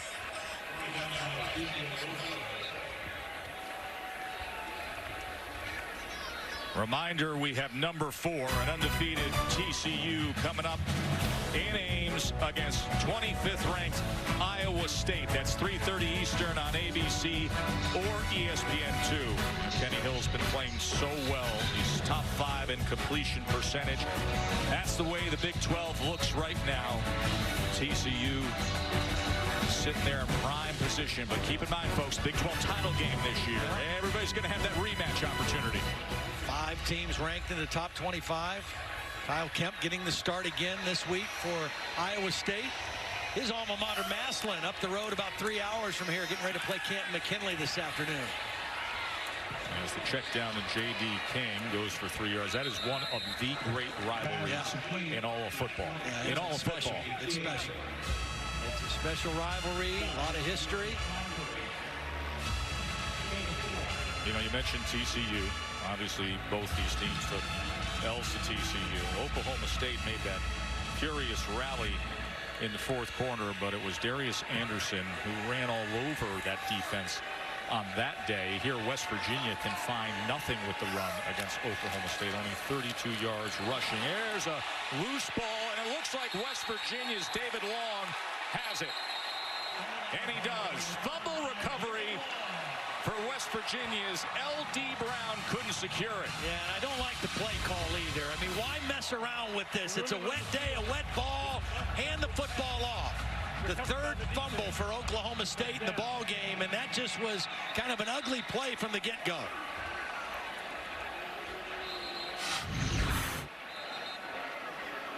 A lot of turnovers today, but also a lot of points for Oklahoma State, 30-10. College football on ABC, presented by K Jewelers, is brought to you by Nissan. Innovation that excites. At Taco Bell's new crispy chicken quesadilla, a deliciously unexpected pairing. 30-10 Oklahoma State. Todd, at what point when you're a West Virginia fan and you're trailing by 20, do you say to the guy in front of you, I'm sorry, but can you just take the bear head off? Can we lose the bear head? I'm just trying to figure out why you have a bear head on anyway. I mean, how does that represent West Virginia or the Mountaineers? You're here in a bear head costume. Not even a costume. You just got a bear head and a poncho. Now, for some in that section, Bears West don't wear Virginia ponchos. Offense has been unbearable. First down after the turnover. Grier can change things right now. Incomplete as White had to go low to try to field it. Shook his man for a moment. Yeah, they got tangled up. I'm glad there was no flag because this is not pass interference. He's working on Rodarius Williams, and they just got tangled up. Williams went down first. The ball was a little bit inside, and Karan White just not able to make the catch. Good idea, though, by Will Grier taking the shot. Here's Wellman. Big guy with the carry. It'll be third down. The inability to run the football has brought up so many third down and long situations. Only 33 yards rushing for West Virginia, and now their 9th third down situation, and most of them have been like this. 3rd and 8, 3rd and 9, and they're 0 for third down. 0 for 8. Well, David Sills only has 2 catches for 39 yards, and it's been such a productive passing game as well. There he is, guy who came in leading the nation in receiving touchdowns. They need a big play here on 3rd and 9. They only bring 3 against Grier, and it's intercepted. This has turned into a nightmare. Morrow on the return, and time and again, missed opportunity for West Virginia. Well, I'm not sure who he was throwing to this on this one. I mean, you're going to watch. It should be a layer route, but you have 2 guys kind of going in the same area. And Will Grier, I'm not sure which guy he was going for, but there was an obvious misfire and a miscommunication between quarterback and receiver on that one. And Grier has completed only 1 of his last 7. 3 interceptions on the day for Will Grier.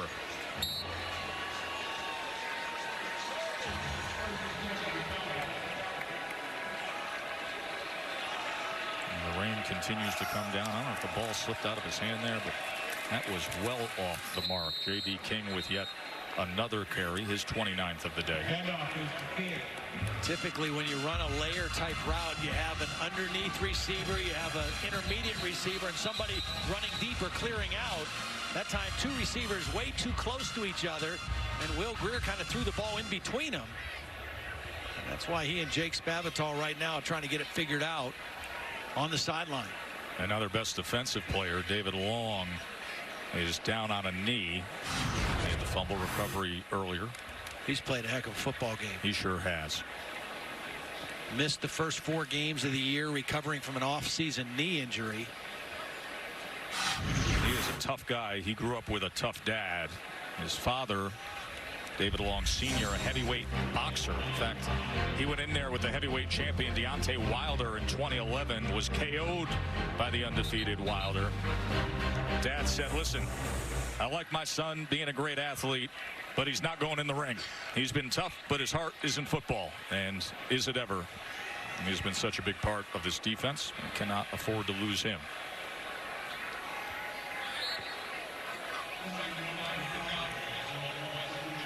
So 2nd down.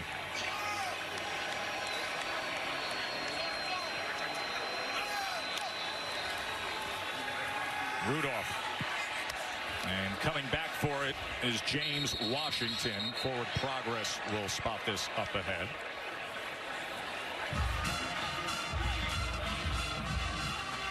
Again, taking what that West Virginia gives. The out route has been there today. The technique and the off coverage with the inside technique has invited those out routes. King Could not shake free. A loss of 2 as it was Donahue with the tackle. Holly.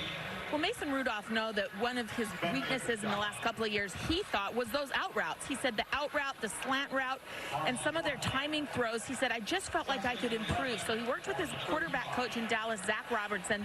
He said he'd have people rushing at me, moving me off my platform, throwing off one leg, doing all kinds of things so it didn't disrupt my timing or my ability to be accurate on those type of routes. We talked to Mike Gundy, Holly, this week. He says, listen, the kid's a perfectionist. He says he watches all the Peyton Brady tape he can be and tries to be perfect on everything he does. So always looking to improve. Now there is number 11, David Long, who comes right back into the game after being looked at by the medical staff. By number 2 of the offense. It's a 5-yard penalty, and it's still second down. So they'll back him up 5.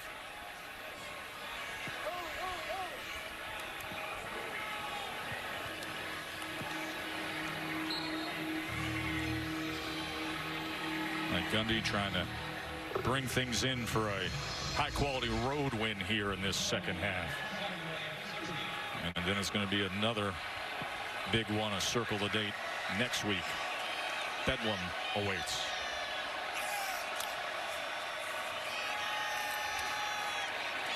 Rudolph will check down here to King, who lowers the shoulder into Tonkery.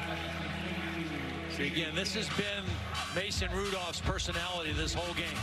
Look deep. If it's not there, don't force into a bad spot. Dump the ball off and let guys try to make one guy miss and see if he can turn a 4 or 5 yard completion into a 10 or 12 yard gain. He's done a really nice job of just dumping the ball off and throwing what's there. Saw his dad Brett looking on. Played ball back in Carolina. Mom ran track at Liberty. Brother plays for Clemson. 3rd and 9 for Rudolph. The ball was tipped. Intended for James Washington. Got tipped at the line of scrimmage. I think it was Benton who got a piece of it. Young man who Dana Holgerson says is one of the most intelligent players that he's ever coached. Yeah. Washington was open. Probably would have been a first down. Mike Gundy knows his defense has played well. Not going to go for it on 4th down here. Going to opt for a field goal attempt. They already had one bad snap and hold, or bad hold, I should say. 49-yard attempt for Amendola. He's hit from 53. I'm not sure that Mike Gundy wants to go through with this, actually. And they will use a timeout to discuss things. Timeout. 30 seconds. Reminder that tonight at 8 Eastern on ABC or ESPN2, you will see Georgia Tech taking on number 7 Clemson, and Texas Tech going up against 10th ranked Oklahoma. It'll be interesting to see how Clemson looks during this stretch of the season. Kelly Bryant, of course, was dealing with the ankle injury and then the concussion and that loss at Syracuse. Playing against Georgia Tech is always a challenge because of that triple option. Paul Johnson is you have to prepare differently for them. Obviously, Clemson has played them so many times, so you know how to prepare. It's just so hard to simulate the speed and the operation of those option teams when you only see them one time. And they're averaging 372 yards rushing per game are the Yellow Jackets. Notice a 49-yard attempt from Amendola, as we told you, career long of 53.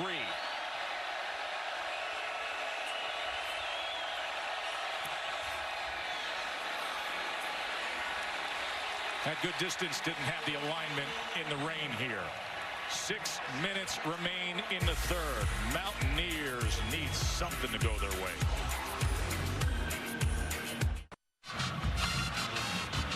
West Virginia quarterback Will Grier is leading a very unusual life. Already 22 years old. He is a father and a husband to Jeannie and Eloise, who is 11 months old. I got to have breakfast with Eloise. She loves Daddy's hair. She loves to pull his hair. They get up every morning and watch Frozen, and Jeannie mom says every time Will comes home, she hears his voice and gets so excited. He's balancing 4 classes, football, fatherhood, and doing a really good job. There is the family. Jeannie would like to see her husband find something downfield here. It's interesting talking about family life, and she mentions they watch a lot of Frozen. He watches a lot of tape too, but man, he can break down Anna and Elsa and Olaf just as good as he can break down a defense. Let me tell you that.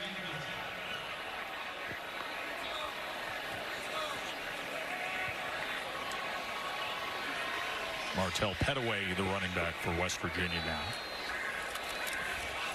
Grier. Incomplete. Jennings could not put it away. Both of these offenses are so similar, and one of the things they both need, because they like to play with tempo, is to have rhythm. And West Virginia has not had rhythm on offense. It starts with the fact that they have not been able to run the football very well at all, and then it's complicated by their inability to hold on to the football. They just have been out of sorts and out of rhythm this whole game, and they've not played like that most of the year. Jennings got rid of those gloves after that last drop. 3rd and 10 as Grier is taken down by Watershed. Watershed has played very well today, and they are just struggling on 3rd down mightily today. And you think? 0 for 10. 0 for 10 now. You know, again, Oklahoma State a week ago against Texas held the Longhorns to 3 for 17 on 3rd down. This is even better. 0 for 10 to an offense as good as West Virginia's. There's a line drive that takes a bounce, fortunately, for Kinney. Rolls down just inside the 10. The raindrops keep falling on their head. Trailing by 20.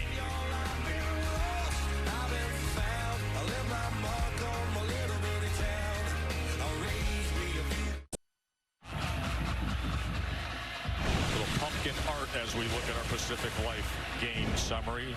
Well-hyped quarterback matchup, but those 3 interceptions by Will Grier today, Todd. Yeah, the 3 interceptions, and then Rudolph's numbers not, you know, eye-popping because they've been able to run the football so well. Behind their backup running back, J.D. King, who is over 100 for the ball game. Can't get anything there. Want to thank Luke Doyle, who's an art student here at West Virginia, for his fine work with the Pumpkins. Yeah, fix that ESPN logo right there. The Blackledge family carved the Pumpkins. They just eat pizza. Just a lot of eat pizza in the house. It's too much work.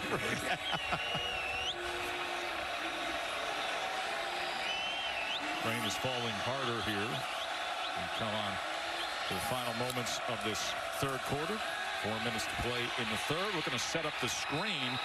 He threw it right into the running back who was laying on the ground. As J.D. King for a loss. Well, John Lewis, the defensive lineman, read the screen. That's why he had to throw the ball away. West Virginia with a chance to really flip the field here if they can get a stop on 3rd and 10. Good defense on 1st down. Good defense on 2nd down. They need to get the stop here and try to give their offense a short field here as we go towards being under 4 minutes left in the 3rd quarter. Now this is a big chance here.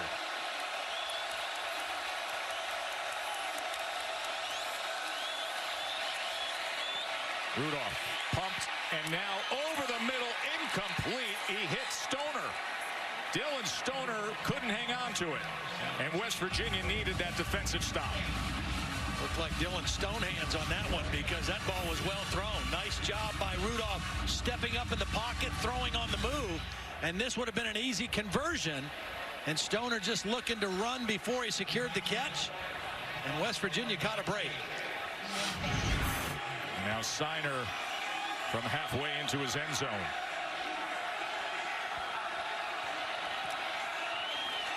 They came after it and got it.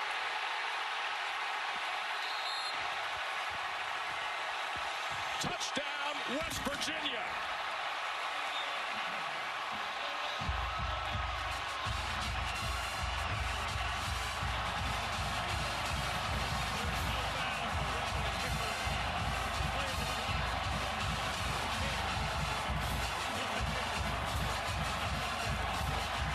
Kamara.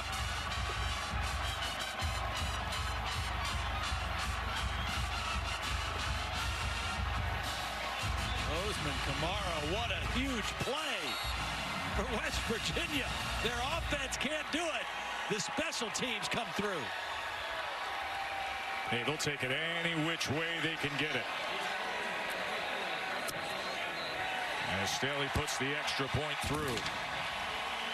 Pitts looked like he jumped on it. Kamara came charging in.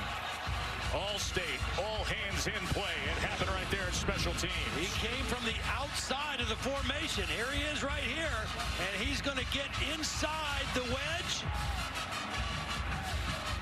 Wow. What a big play for West Virginia. Their defense got the 3 and out, and their special teams got the touchdown.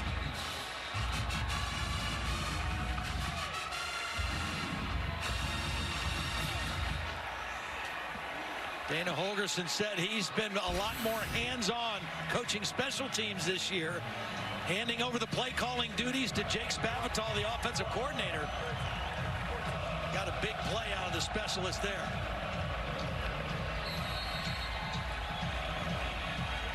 I see Holgorsen. Stopwatch. Was he slow or was he on I'll get you that get-off time there. But Holgorsen talked a lot about what you just mentioned. He said, well, I'm not calling plays anymore offensively. I got something to do. Yeah. So now he's in there with the special teams guys. Coaching him all day long. Coaching very hard. And this is to an up man. So it'll be returned out to the 33, and we will check in with Cassidy. Thanks, Joe. North Carolina looking for its first conference win, and they're pulling out all the tricks. Nathan Elliott tosses it to Anthony Ratliff-Williams, who throws it to Bo Corrales, and great catch for his first career TD. The unbeaten Canes with just a 4-point lead heading into the 4th on ESPN2. Back to you guys. Thank you, Cassidy. Miami, you ask, you right get. Where they want to be, right? Every game they play is like Todd, the get-off time on that punt was 2.1. Can't do it. You know that. Got to be 2.0 or less in the college game. Got to be under 2.0. Especially backed up that far, right? That's right. 2.1.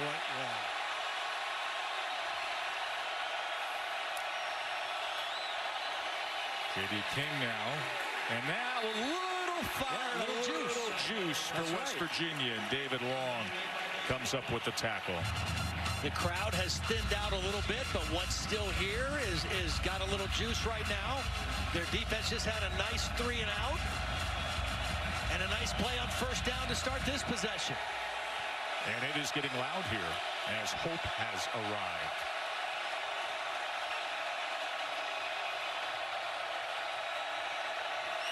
West Virginia showing man free right now. Intercepted. Here they go. Robinson, pick 6. Momentum, West Virginia.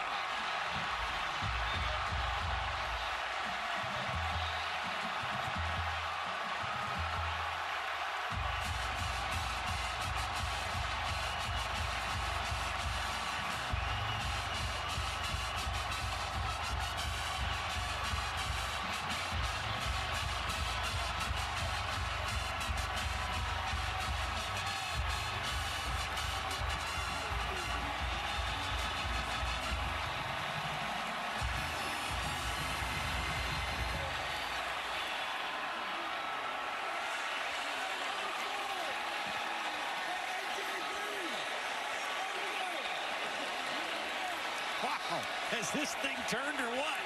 A block punt recovered for a touchdown. A pick 6. And now an extra point away, closing this to 6. They were down by 20 at 2 different points here on a dreary, rainy afternoon when their offense has struggled to find something. Don't you worry. A little Mountaineer pride. Pick 6, only down by 6 now. West Virginia has not pressured very much. Dylan Tonkery, linebacker, is going to blitz. Rudolph is going to step up in the pocket and just try to flick this thing out. And it was stepped under by Kenny Robinson, who turns it into a touchdown. One of the few times West Virginia has gotten near Rudolph with pressure. They forced the bad throw, And now the defense responds with a pick six. Special teams, defense, bailing out the offense and getting the Mountaineers right back in the football game. Look at Washington having a little chat with his friend and quarterback Mason Rudolph. He wasn't happy about that. Of course, Rudolph not pleased at all. 2 non-offensive touchdowns. First time they've done that since 2013.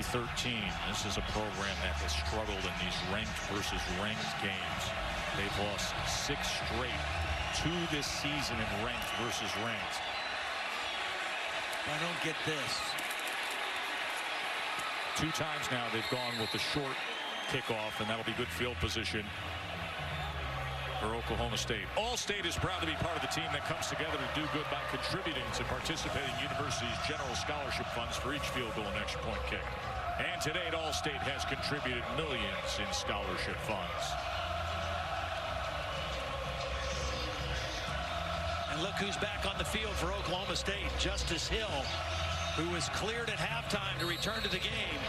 The best running back in the Big 12 is back out there in this dire situation now for the Cowboys. J.D. King came in and went for 113 yards. Haven't seen Hill since the second play of the game. Rudolph. He goes underneath, and that is caught by Stoner and immediately tackled by Askew Henry. How will Rudolph respond here? Up tempo, 2nd and 2. He's going to keep. And that was too high for Washington. It will be 3rd and 2.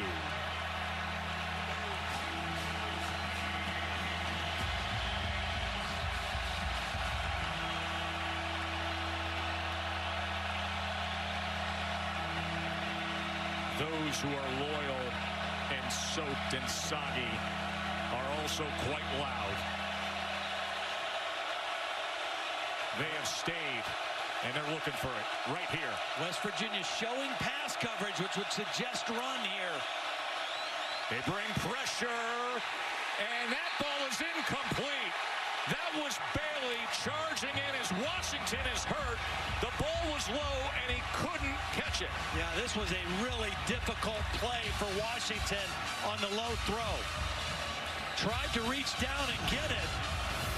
It was a bang-bang play. Hakeem Bailey with the hit. Bailey did a great job of fighting off the block and getting to the ball, and it's the right knee right there. You see, the good thing for Washington, his foot slid on this wet turf a little bit at the end of the play. So Snyder, actually they're going to send out Hockett. Snyder is not going out for this punt. Instead, it's the backup, Matt Hockett. Snyder had the last punt blocked. And he's been a successful punter in his career.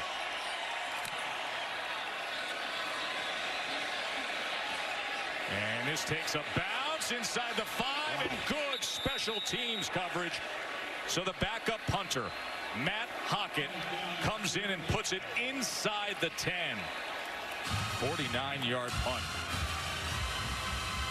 Holly? Well, we talked to the defensive coordinator for West Virginia, Tony Gibson. You know, in the last 2 games, they gave up something around 71 points and 1,000 yards. And he said, you know, I know the numbers don't look good for us at times, but the number that does look good is 3rd down. They're in the top 25 in the country, and getting off the field in 3rd down, his team's done a terrific job.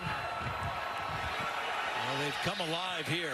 A couple big-time plays, a couple 3-and-outs is another area that they've been very good in the Big 12.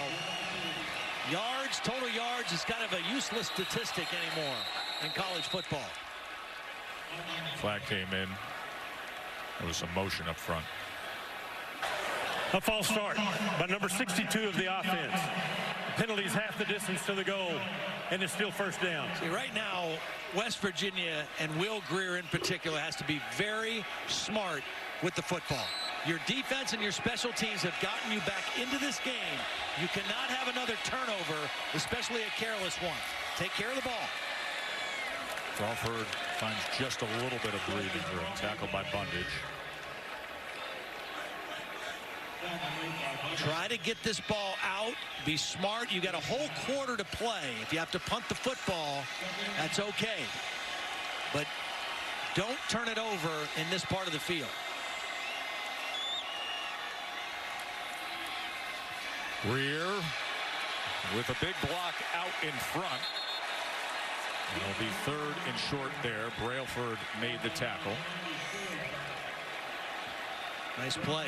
Nice job by Will Grier getting yourself into a manageable situation. Again, they have not converted yet on 3rd down, and now they have 3rd and 2. They're going to bring in some extra bulk here as Trevin Wesco runs in. Wellman is still on the field, as is Crawford. Play clock down to 11 right now, and the referee's still not letting them snap. 3rd and 2. Crawford spins free, gets out of it, and has a 1st down. Able to wiggle free there. Good job by Justin Crawford. How about it? Justin Crawford got taken out of the game after the fumble. They were going with Kennedy to McCoy. They go back to him with their backed way up by their own end zone, and he responds with a couple tough runs. And no matter what happens for Dana Holgerson's offense here, whether this ends up being a long drive for points or not, that was a big play. They had to get that. They had to get it out away from your own goal line. Crawford again muscles his way out to the 20-yard line. Because now you don't feel so bad maybe calling a pass play here on this 2nd down. You don't want to throw it the way that it's gone for your passing game. You don't want to throw it backed way up in your end zone. But now, with a little bit of breathing room, might see Will Grier put it up in the air again.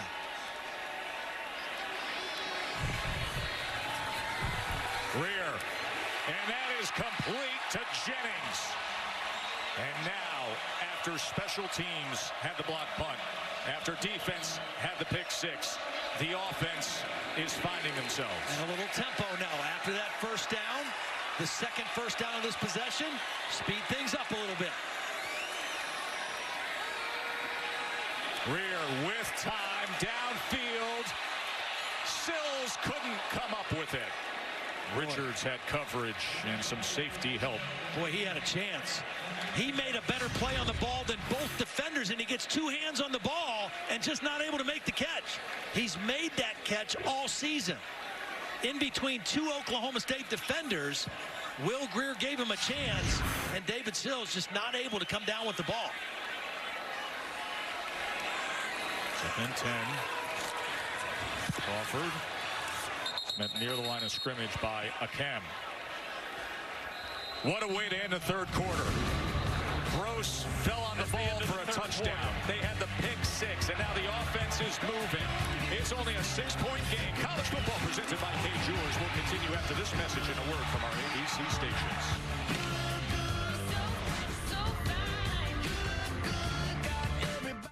Well, start of the 4th quarter. Fireworks at the end of the 3rd for West Virginia. It started with a drop by Stoner, and then the block punt after the 3 and out. And the special teams get on the board. Next possession, a pick 6 for the West Virginia defense. And all of a sudden, a team that looked like they were down and counted out is right back in it, down 6 to start the 4th quarter. 1 and into the 3rd. Thrilled you're with us. Joe Tessitore, Todd Blackledge, Holly Rowe with you in Morgantown. Number 11 versus number 22, and Grier fortunate just to secure the ball. West Virginia was trying to switch the alignment of their wide receivers outside. Will Grier was looking at that, and the ball was snapped by Matt Jones. And you're right, very lucky to just recover that and be able to punt the football. And Joe, I go back to the point you made, which was exactly right. Even if they don't score on this possession, they got it away from their own end zone and have some breathing room for their punter. That was a loss of 16 yards as Kinney will punt away, and that was partially blocked. But it takes a West Virginia bounce, and Stoner fields it on the fly, and they will have great field position. Well, we've seen a little bit of everything, haven't we? You name it, we've called it. Oklahoma State had been close to punts all day. Right over the shield. Yep. Got the hand in there. Pretty good vertical. I'm going to let you say that name. Who, Sione Fine-Feu Iaki? Yes, him. Him? Nice vertical leap. Well, that's who had the block punt going over the shield. So So Sione's efforts rewards Oklahoma State in plus field position. I'd be surprised to see them take a deep shot right here on first down. Justice Hill tackled for a loss by David Long. So David Long is just reading the run and just he's playing fast today. He's trusting his knee. As soon as he reads run, he is going right to the backfield, and they're not picking him up. J.B. King looks on. He went for 113 yards as Hill came out early and then has gone back in. Mason Rudolph, 28 career wins as the starting quarterback. This would be a big one if they can hold on here on the road. Looks right, looks back left, and then just has to get rid of it. West Virginia able to flush, get him out of the pocket. Jalen Harvey in there with the pressure. Another third down and long. The pass was thrown to number 6. There's no intentional grounding. Third down. And it's going to get loud on 3rd and 11. This formation now for Oklahoma State. This is a tight end that's way out wide by the Oklahoma State sideline, trying to draw a cornerback in coverage. Couldn't connect with Lacey as Bailey had coverage, but a flag is down, and that should give them a first down.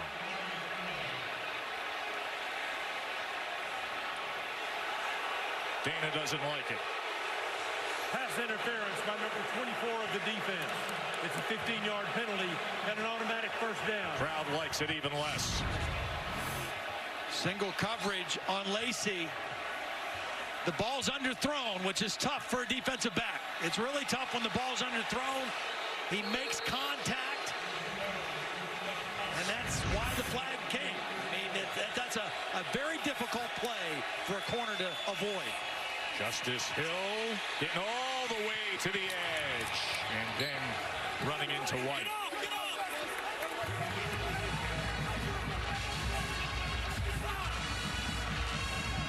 Justice Hill coming into the game averaging over 100 yards a game and over 100 his last 4 consecutive games. Pretty physical runner for a guy who's not that big. 5'10", 185 pounds.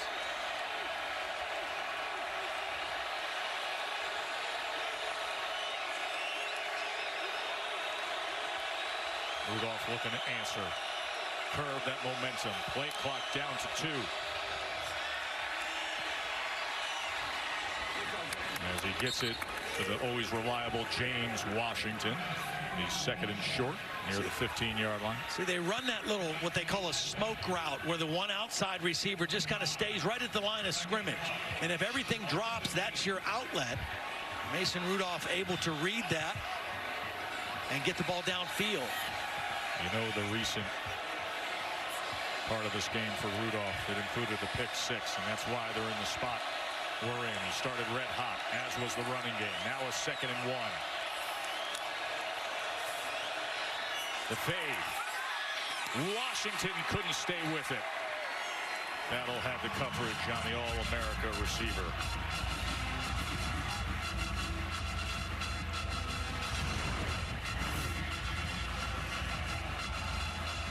Read the hands and the eyes of the receiver, and then bring your hand right up between his arms. It's well played by Elijah Battle on an outstanding wide receiver. 3rd and 1. As Brown comes into a stack formation as the fullback in front of Hill. Instead, it's Rudolph who will get the first down himself. Doesn't run much, but he's been effective when he runs. This time, Tonkery is reading the ball carrier. He's getting the ball the whole way and loses contain on Mason Rudolph. And Rudolph makes the correct read and gets a new set of downs. 5 possessions in the red zone for Oklahoma State and 4 scores so far in the ball game.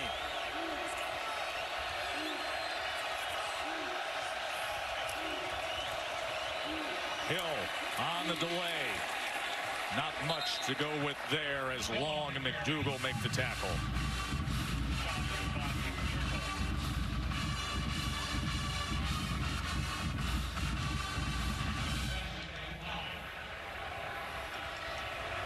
Trips to the near side here on second down with Hill as the lone back. Rudolph walks that line to talk it over. McCleskey to the top side. Guy who's been really quiet in this game is Aitman, the big target, 6'4" wide receiver down here at the bottom. Second down, they run it again with Hill, and he gets down to the 5-yard line. Third down from there.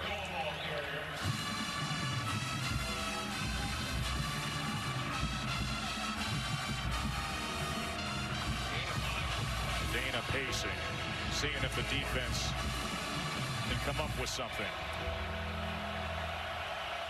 These fans have watched their team close this thing to a 6-point margin. They trailed by 20 twice. Now Rudolph and the Pokes looking for a response. Hill. Touchdown. Couple of would-be tacklers were there. Askew Henry couldn't come up with Justice Hill. Yeah, this looked like it was going to be well defended. Watch them set the edge. It looks like they're going to have Justice Hill bottled up. But Hill does a nice job of planting that outside foot and breaking it back in. Drayvon Askew Henry had the chance and just couldn't wrap him up and bring him to the ground. Nice run by Justice Hill.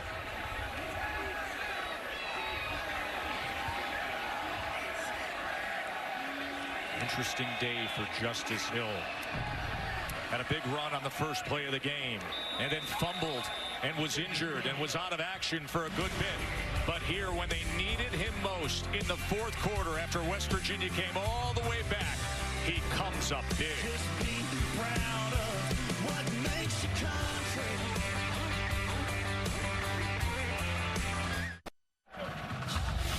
Rainy day here in Morgantown as ESPN College Football is presented by K Jewelers. Oklahoma State 37-24. Midst of a tough stretch of playing 3 ranked teams in a row. Always tough to play here at West Virginia. They got Oklahoma and that pesky Iowa State, the upstarts from Ames, in a few weeks.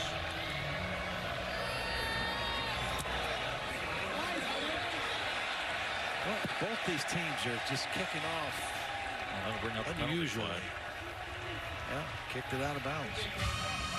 A free kick out of bounds by the kicking team. By rule, the ball will be placed at the 35-yard line. First down. Let's check in with the studio. Thanks, Joe. Number 5, Wisconsin visiting Illinois. And check this out. Alex Hornibrook finds O-lineman Michael Dieter on the screen. Now, this counts as a 4-yard score, but he had to rumble a lot longer than that for his first career touchdown. Wisconsin up 24-10 on ESPN. Joe, Todd, Holly, back to you. Oh, Cassidy, I love seeing the big man getting going there, involved in a scoring play. Grier makes one-man miss and then dives ahead out to the 36-yard line. Oklahoma State has done a really nice job of keeping David Sills under wraps.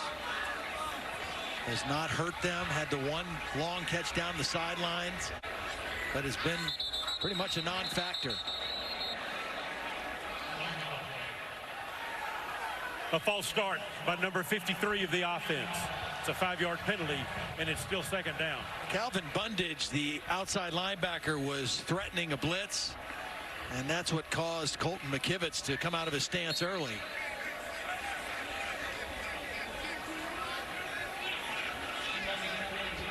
Second and long yardage here for Will Grier. He's got to think about getting about half this yardage back. Give yourself a chance on third down. Third downs have been hard enough for you. Don't make it 3rd and 14.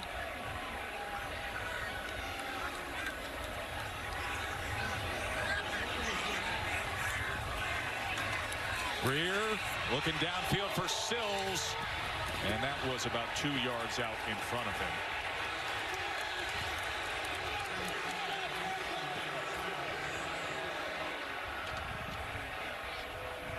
He's targeted Sills 6 times, and David has only had 2 catches on the day. Those two spend a lot of time together off the field. They've become good friends.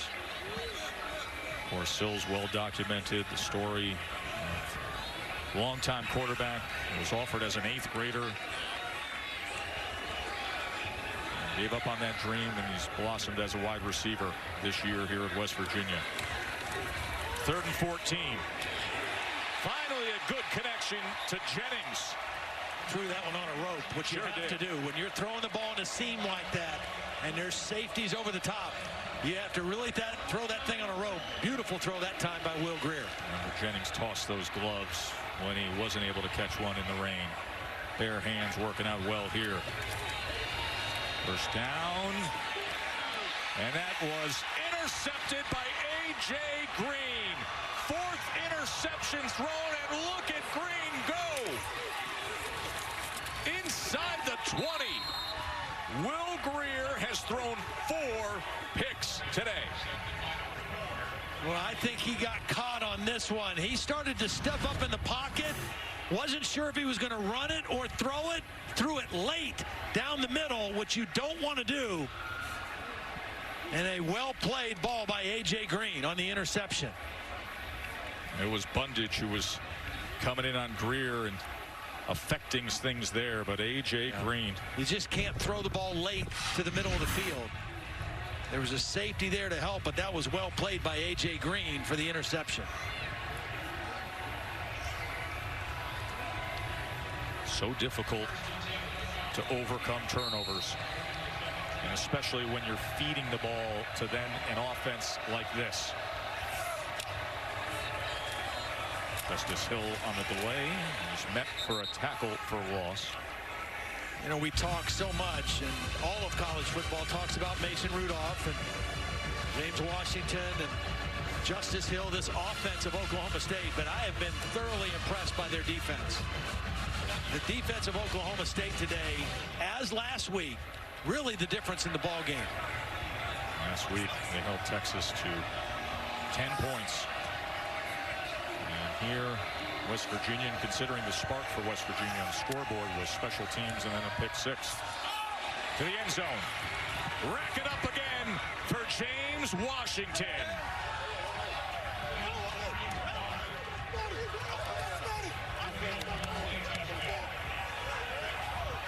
34th career touchdown reception. Beautiful throw and catch. Gets off the press coverage. Ball thrown over the outside shoulder. These two guys have done that a lot of times on the practice field and on the game field. And Will Grier again sees a turnover turned into points for Oklahoma State.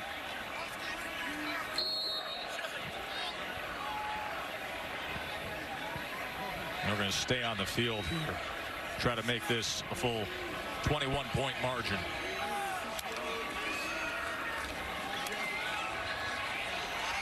As he was looking for Brown. What a career for James Washington. You said it, 34 career touchdowns. The active career leader among everybody in college football.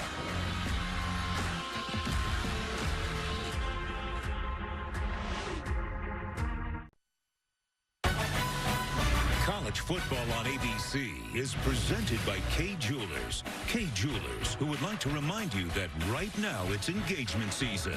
In part by Pacific Life, experience the power of Pacific. At Lexus, experience a comprehensive suite of safety features standard.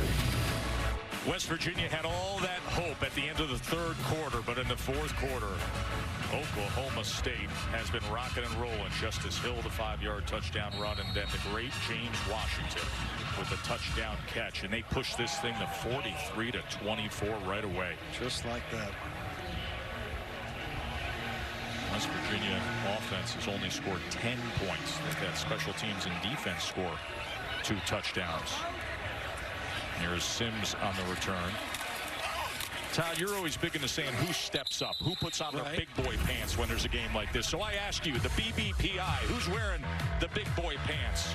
I think we're going to give them to Glenn Spencer, the defensive coordinator for Oklahoma State, because the way these Cowboys have played, very opportunistic in the back end of their defense, very stout up front in the run part of their defense, and they have been the difference in the ballgame. Now, I don't know what Glenn's waist size is, but I might have to get my guy, Mr. Masiola, who's my tailor in Canton, Ohio, to bring the big boy pants in a little bit to fit Glenn, but he deserves to wear them today. There's a quick strike there to Sims. There is Glenn Spencer, longtime defensive coordinator, and he is the winner of Todd's BBPI, the Big Boy Pants Index today. Boy, has his defense played well. That's 2 weeks in a row. I mean, really, the difference in the ball game, as good as this offense is, they have been set up by their defense. West Virginia offense, and as Jennings gets the catch here, that scores 43 points per game, 4th nationally. Holly? I believe the secondary coach, Dan Hammerschmidt, also deserves a little credit today. Also the interceptions, but he's coaching hurt. After Ramon Richards had that interception last week to save the game against Texas, there was a celebration in that coach's box. He was injured, a neck injury, had to go to the doctor.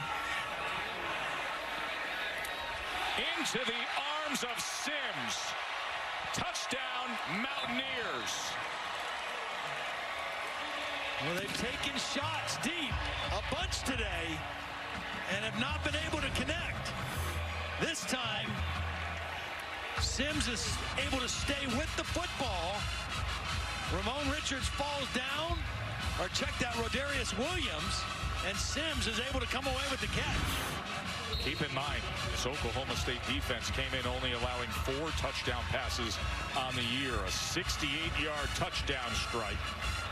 Sims had a 72 yards game against Texas Tech in stepping up, but he is not typically the big part of this offense.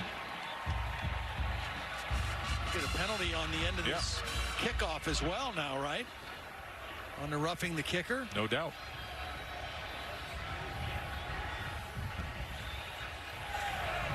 Personal foul, roughing the holder. It's a 15-yard penalty against the receiving team. Will be penalized on the kickoff.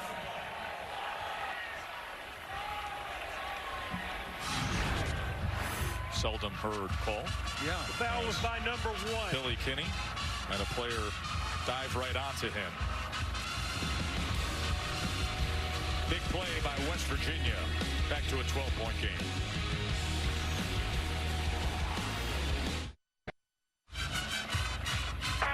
Going to be a late night, but a good night for SportsCenter. 1:45 a.m. Eastern after USC Arizona State. Herbie's going to reveal his top 4. We're going to talk about the path to the playoff and break down Game 4 of the World Series. Linda Cohn, Neil Everett on the late night SportsCenter at 1:45 a.m. Eastern. You know, with that penalty yardage, Joe, West Virginia's going to try an onside kick here. Makes sense. They've been pooch kicking. Might as well take a shot at it here. And they do the dribble or bunt onside, but unable to secure it was Evan Staley.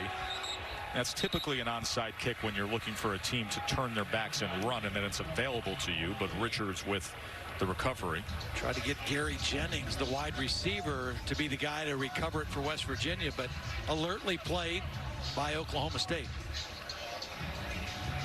Offside by number 12 of the kicking team. It's a 5-yard penalty added to the spot where the ball belongs to Team B.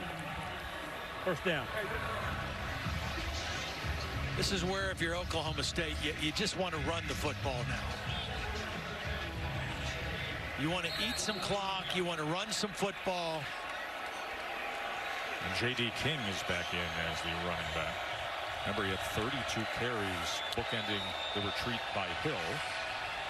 And he is back to things. Let's go to the studio to Cassidy. Thanks, Joe. Just want to remind people of the busy 3:30 Eastern window. Number 4 TCU in Ames taking on number 25 Iowa State, and UCLA. They're visiting number 12 Washington. These games on ABC or ESPN2, depending on your location. You can watch them both also on the ESPN app. Joe, Todd, Holly, back to you. Looking forward to all of it Cassidy. Be interesting to see if Iowa State can hang with TCU. That is Jalen Harvey, who is down, and the medical staff is out to deal with that. There's so many games at that 3:30 window worth watching today, catching a peek at. Notre Dame and North Carolina State, two very hot teams in college football right now. Of course, Ohio State and Penn State from the Horseshoe. There's the Saturday slate. At NC State, Notre Dame could be very interesting with Mr. Chubb going up against Notre Dame's run game. I know you have great interest, as do I, in Penn State, Ohio State. Any gut feel there, Todd? Well, you know, on paper, everything kind of points to Ohio State because they had the week off. They're playing at home. Penn State's coming off the emotional game against Michigan. But what I've got to see out of Ohio State is I got to see J.T. Barrett play a big-time game in that kind of an environment. The last three big games Ohio State has played, he has not put up good numbers in the passing game, and Trace McSorley plays his best in the big games. You take a look at what he's done. I mentioned the last three games. This year against Oklahoma, the college football playoff game against Clemson, and then last year the regular season finale against Michigan. Just not able to play at that level, a championship level. Now, he's an outstanding player, has great numbers. He's been playing great ever since the Oklahoma loss. But can he do it today against a very good Penn State defense? I think that's a big story of the ball game. Harvey is up on his feet. Junior from Birmingham, Alabama.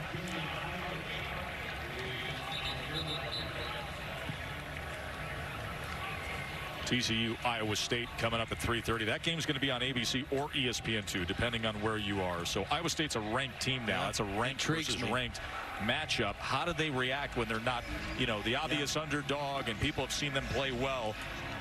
When ranked, in the ranked versus ranked matchups, all-time Iowa State is 1, 10, and 2 ties. Yeah.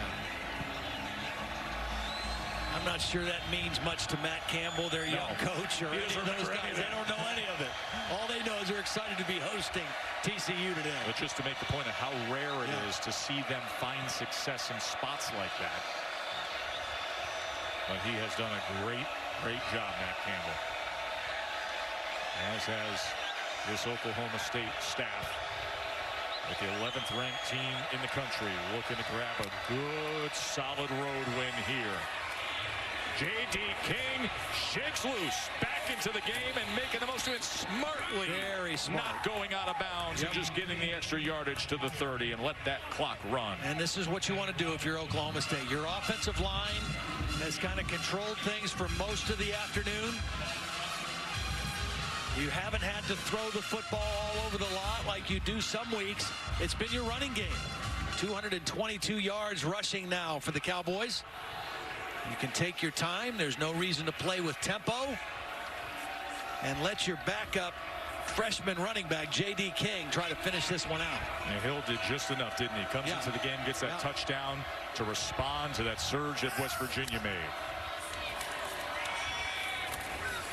And King is taken down by Long. Holly. Well, guys, this is the first time I've gotten to see Mason Rudolph play in person. I can't tell you how impressed I am with this young man.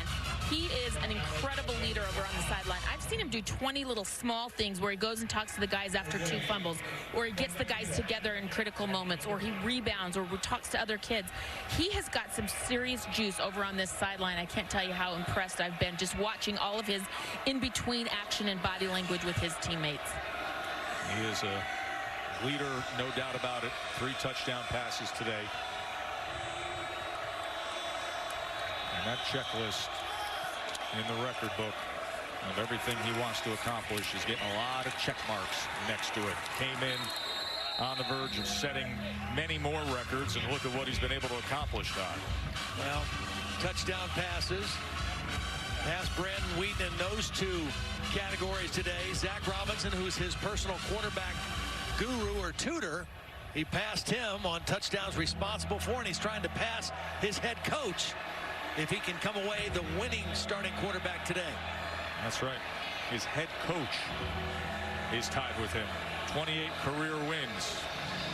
Gundy was awesome back in the day. Winning quarterback And Sun Bowl, the Holiday Bowl. Of course, have Thurman Thomas and Barry Sanders in the backfield with them, but fiery, good, talented quarterback as Justice Hill comes back in on 3rd and 8. I was talking to him on the field before the game. He's got a 15-year-old son that's a quarterback now, running the same kind of an offense, trying to spit that ball out like he's turning a double play. Well, the Gundy family is pretty good when it comes to quarterbacks. Brother Cale, of course, was at the rival OU long ago. Hubbard with your studio update. And Arkansas trailed Ole Miss by as much as 24, became all the way back. Connor Limpert hits the 34-yard field goal for the 38-31 win, their first conference win of the season. Joe, Todd, Holly, back to you guys. Wow, that is stunning as Arkansas came all the way back against Ole Miss. Ole Miss was up early, big in that game. And right here, it's Oklahoma State trying to close the show on 4th and 1, and moving the chains will be Justice Hill.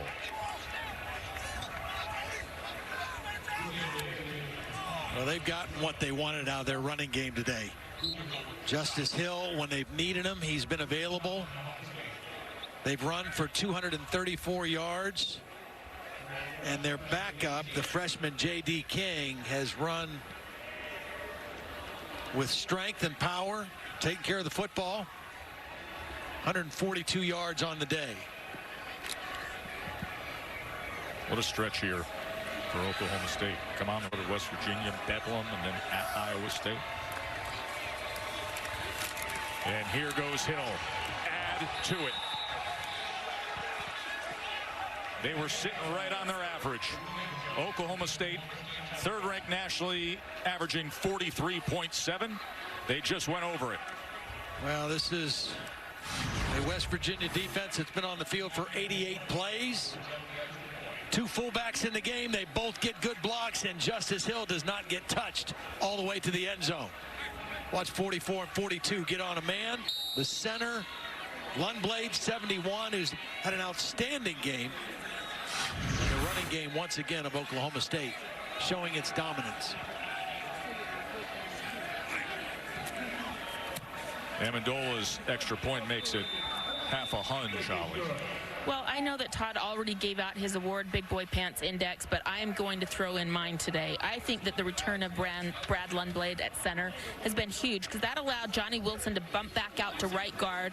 They're back to kind of their original starting lineup, except for one kid, Larry Williams, I believe his name, that is out for the season. So I'm just really proud of this offensive line. I think they really showed up and gave some consistency to Mason Rudolph that he hasn't had the last few weeks. Well, they absolutely gave consistency in the run game. And, you know, the thing about Lundblade being back, not only is he a senior and a physical presence in the center of your offensive line, but the center is also your communicator. He's the guy that everybody listens to and looks to at the offensive line to make the calls and to get everything squared away. And having him back and having Johnny Wilson at right guard, big difference today, and it showed up in that run game particularly. By the way, if you want to hear from the coaches after this game, you can catch their press conferences, Coach Holgerson, Coach Gundy, and all the post-game coverage from right here in Morgantown. If you go to ESPN3, that is available to you.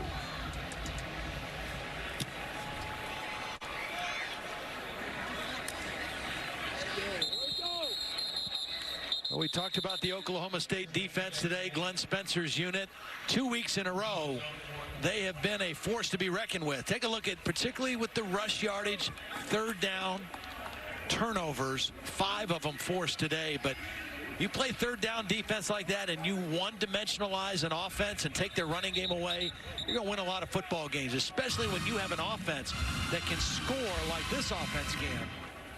Glenn Spencer's units, 2 weeks in a row, but they'll be tested again next week by Baker Mayfield and that Oklahoma offense, one of the best in the country as well. Here's a guy who came in with all the statistical superlatives. Will Grier, as he gets it to Gary Jennings, picks up a block and gets to the outside.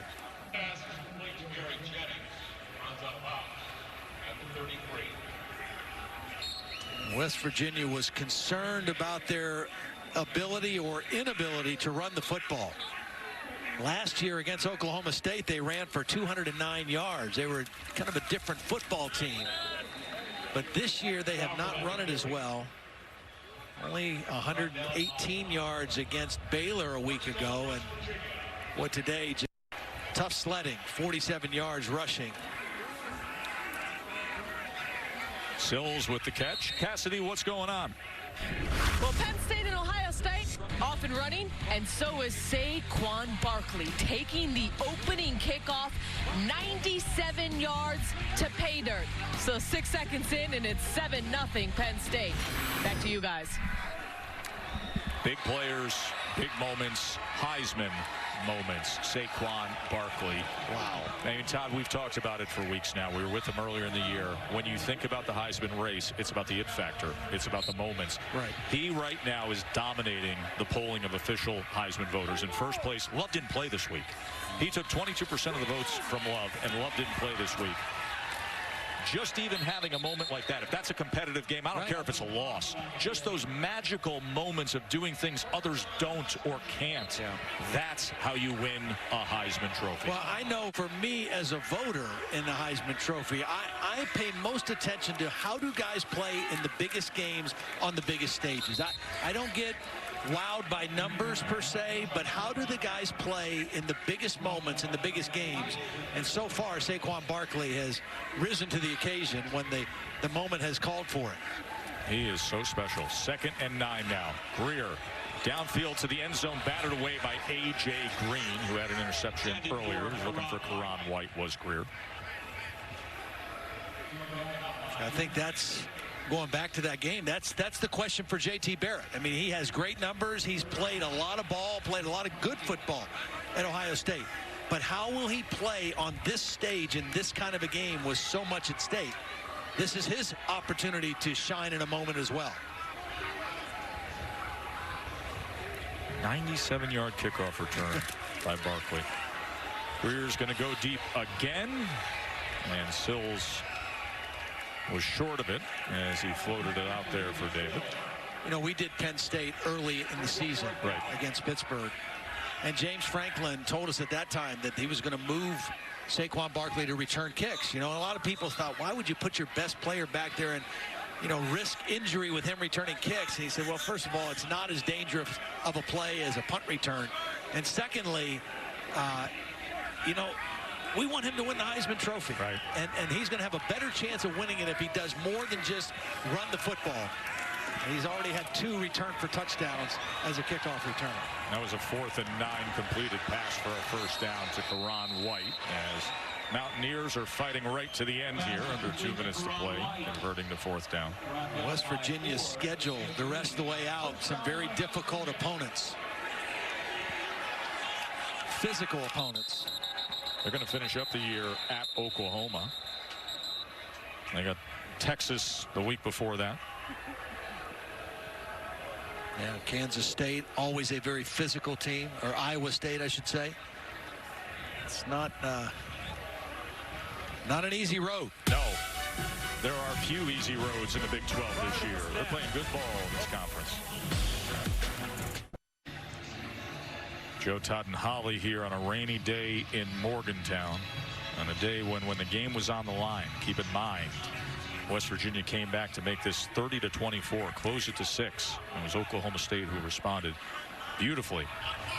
And right now, Will Grier and the Mountaineers playing it right down to the finish here, trailing by 19, just converted a 4th down, and now on the slant, incomplete as White nearly had a touchdown reception.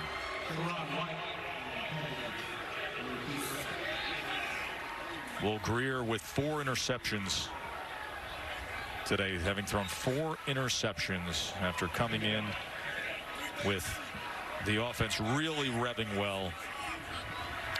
Well, he'd only thrown 5 interceptions in the first 7 games. 26 touchdowns. He's number 1 in points responsible for in the country. Off the mark was Sills again. Number 4 in total offense. Number 5 in passing efficiency. That's the connection we haven't seen today. That we've seen all year long with that guy, David Sills. And he also had at least 300 yards passing in 7 straight games, did Will Grier. He's at 276.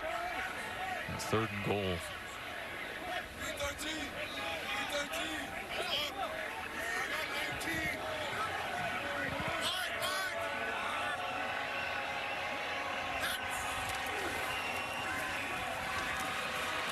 Grier to the end zone, batted away by Richards. Hey, y'all good? That'll leave him with a 4th and goal. Of course, he started his career at Florida. Had the Gators to a 5-0 record back in 2015. You know about the positive test of the banned performance-enhancing substance, the 1-year suspension, the transfer to West Virginia, and up until today, such a good run in leading this team. And a nice finish and a good throw to White. So a good looking drive there. A couple of 4th downs that he faced. And they can take something away from that as Grier has his 2nd touchdown pass of the day. Well, he tried to get it to White a couple times on this drive, on this slant. This ball's thrown perfectly. And White able to corral this one, gets both hands wrapped around it and secures the catch. Now, West Virginia just has to figure out down the stretch here how to run the football a little bit better. Their passing game, the pieces are there. Certainly the skill is there, but they've got to have a little better balance when they play the better defenses in this league. 2-point conversion attempt. Looking for Sills over the shoulder, and he got it.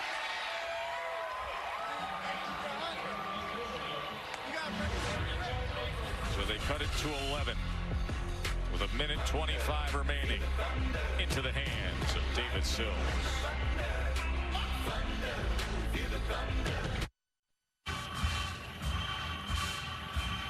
So with the score 50-39, we'll get the onside kick attempt from West Virginia as they've overloaded the left side. They went with a bunt approach last time. We'll see if they get the traditional double bounce as they cross kickers.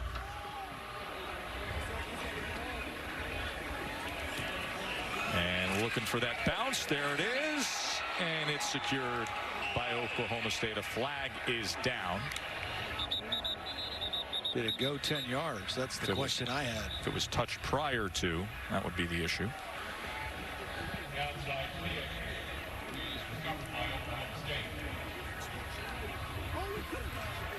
Offside by number 83 of the kicking team. 5-yard penalty will be added to the dead ball spot. 1st down.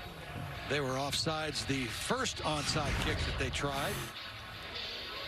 Let's bring in Bill LeMonnier. Bill, we don't often get the onside kick situations to officiate, so talk us through what you look for as an official in both the line as well as the point. You're going to call that line like it's a plane of glass. Any part of the body that goes over it on an onside kick, you're going to call that. If it's a deep kick, you're going to leave some of that stuff alone.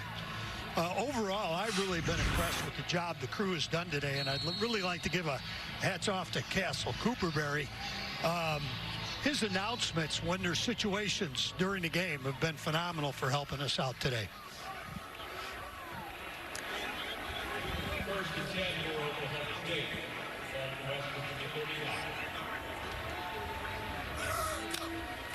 A well-earned road win for Oklahoma State here.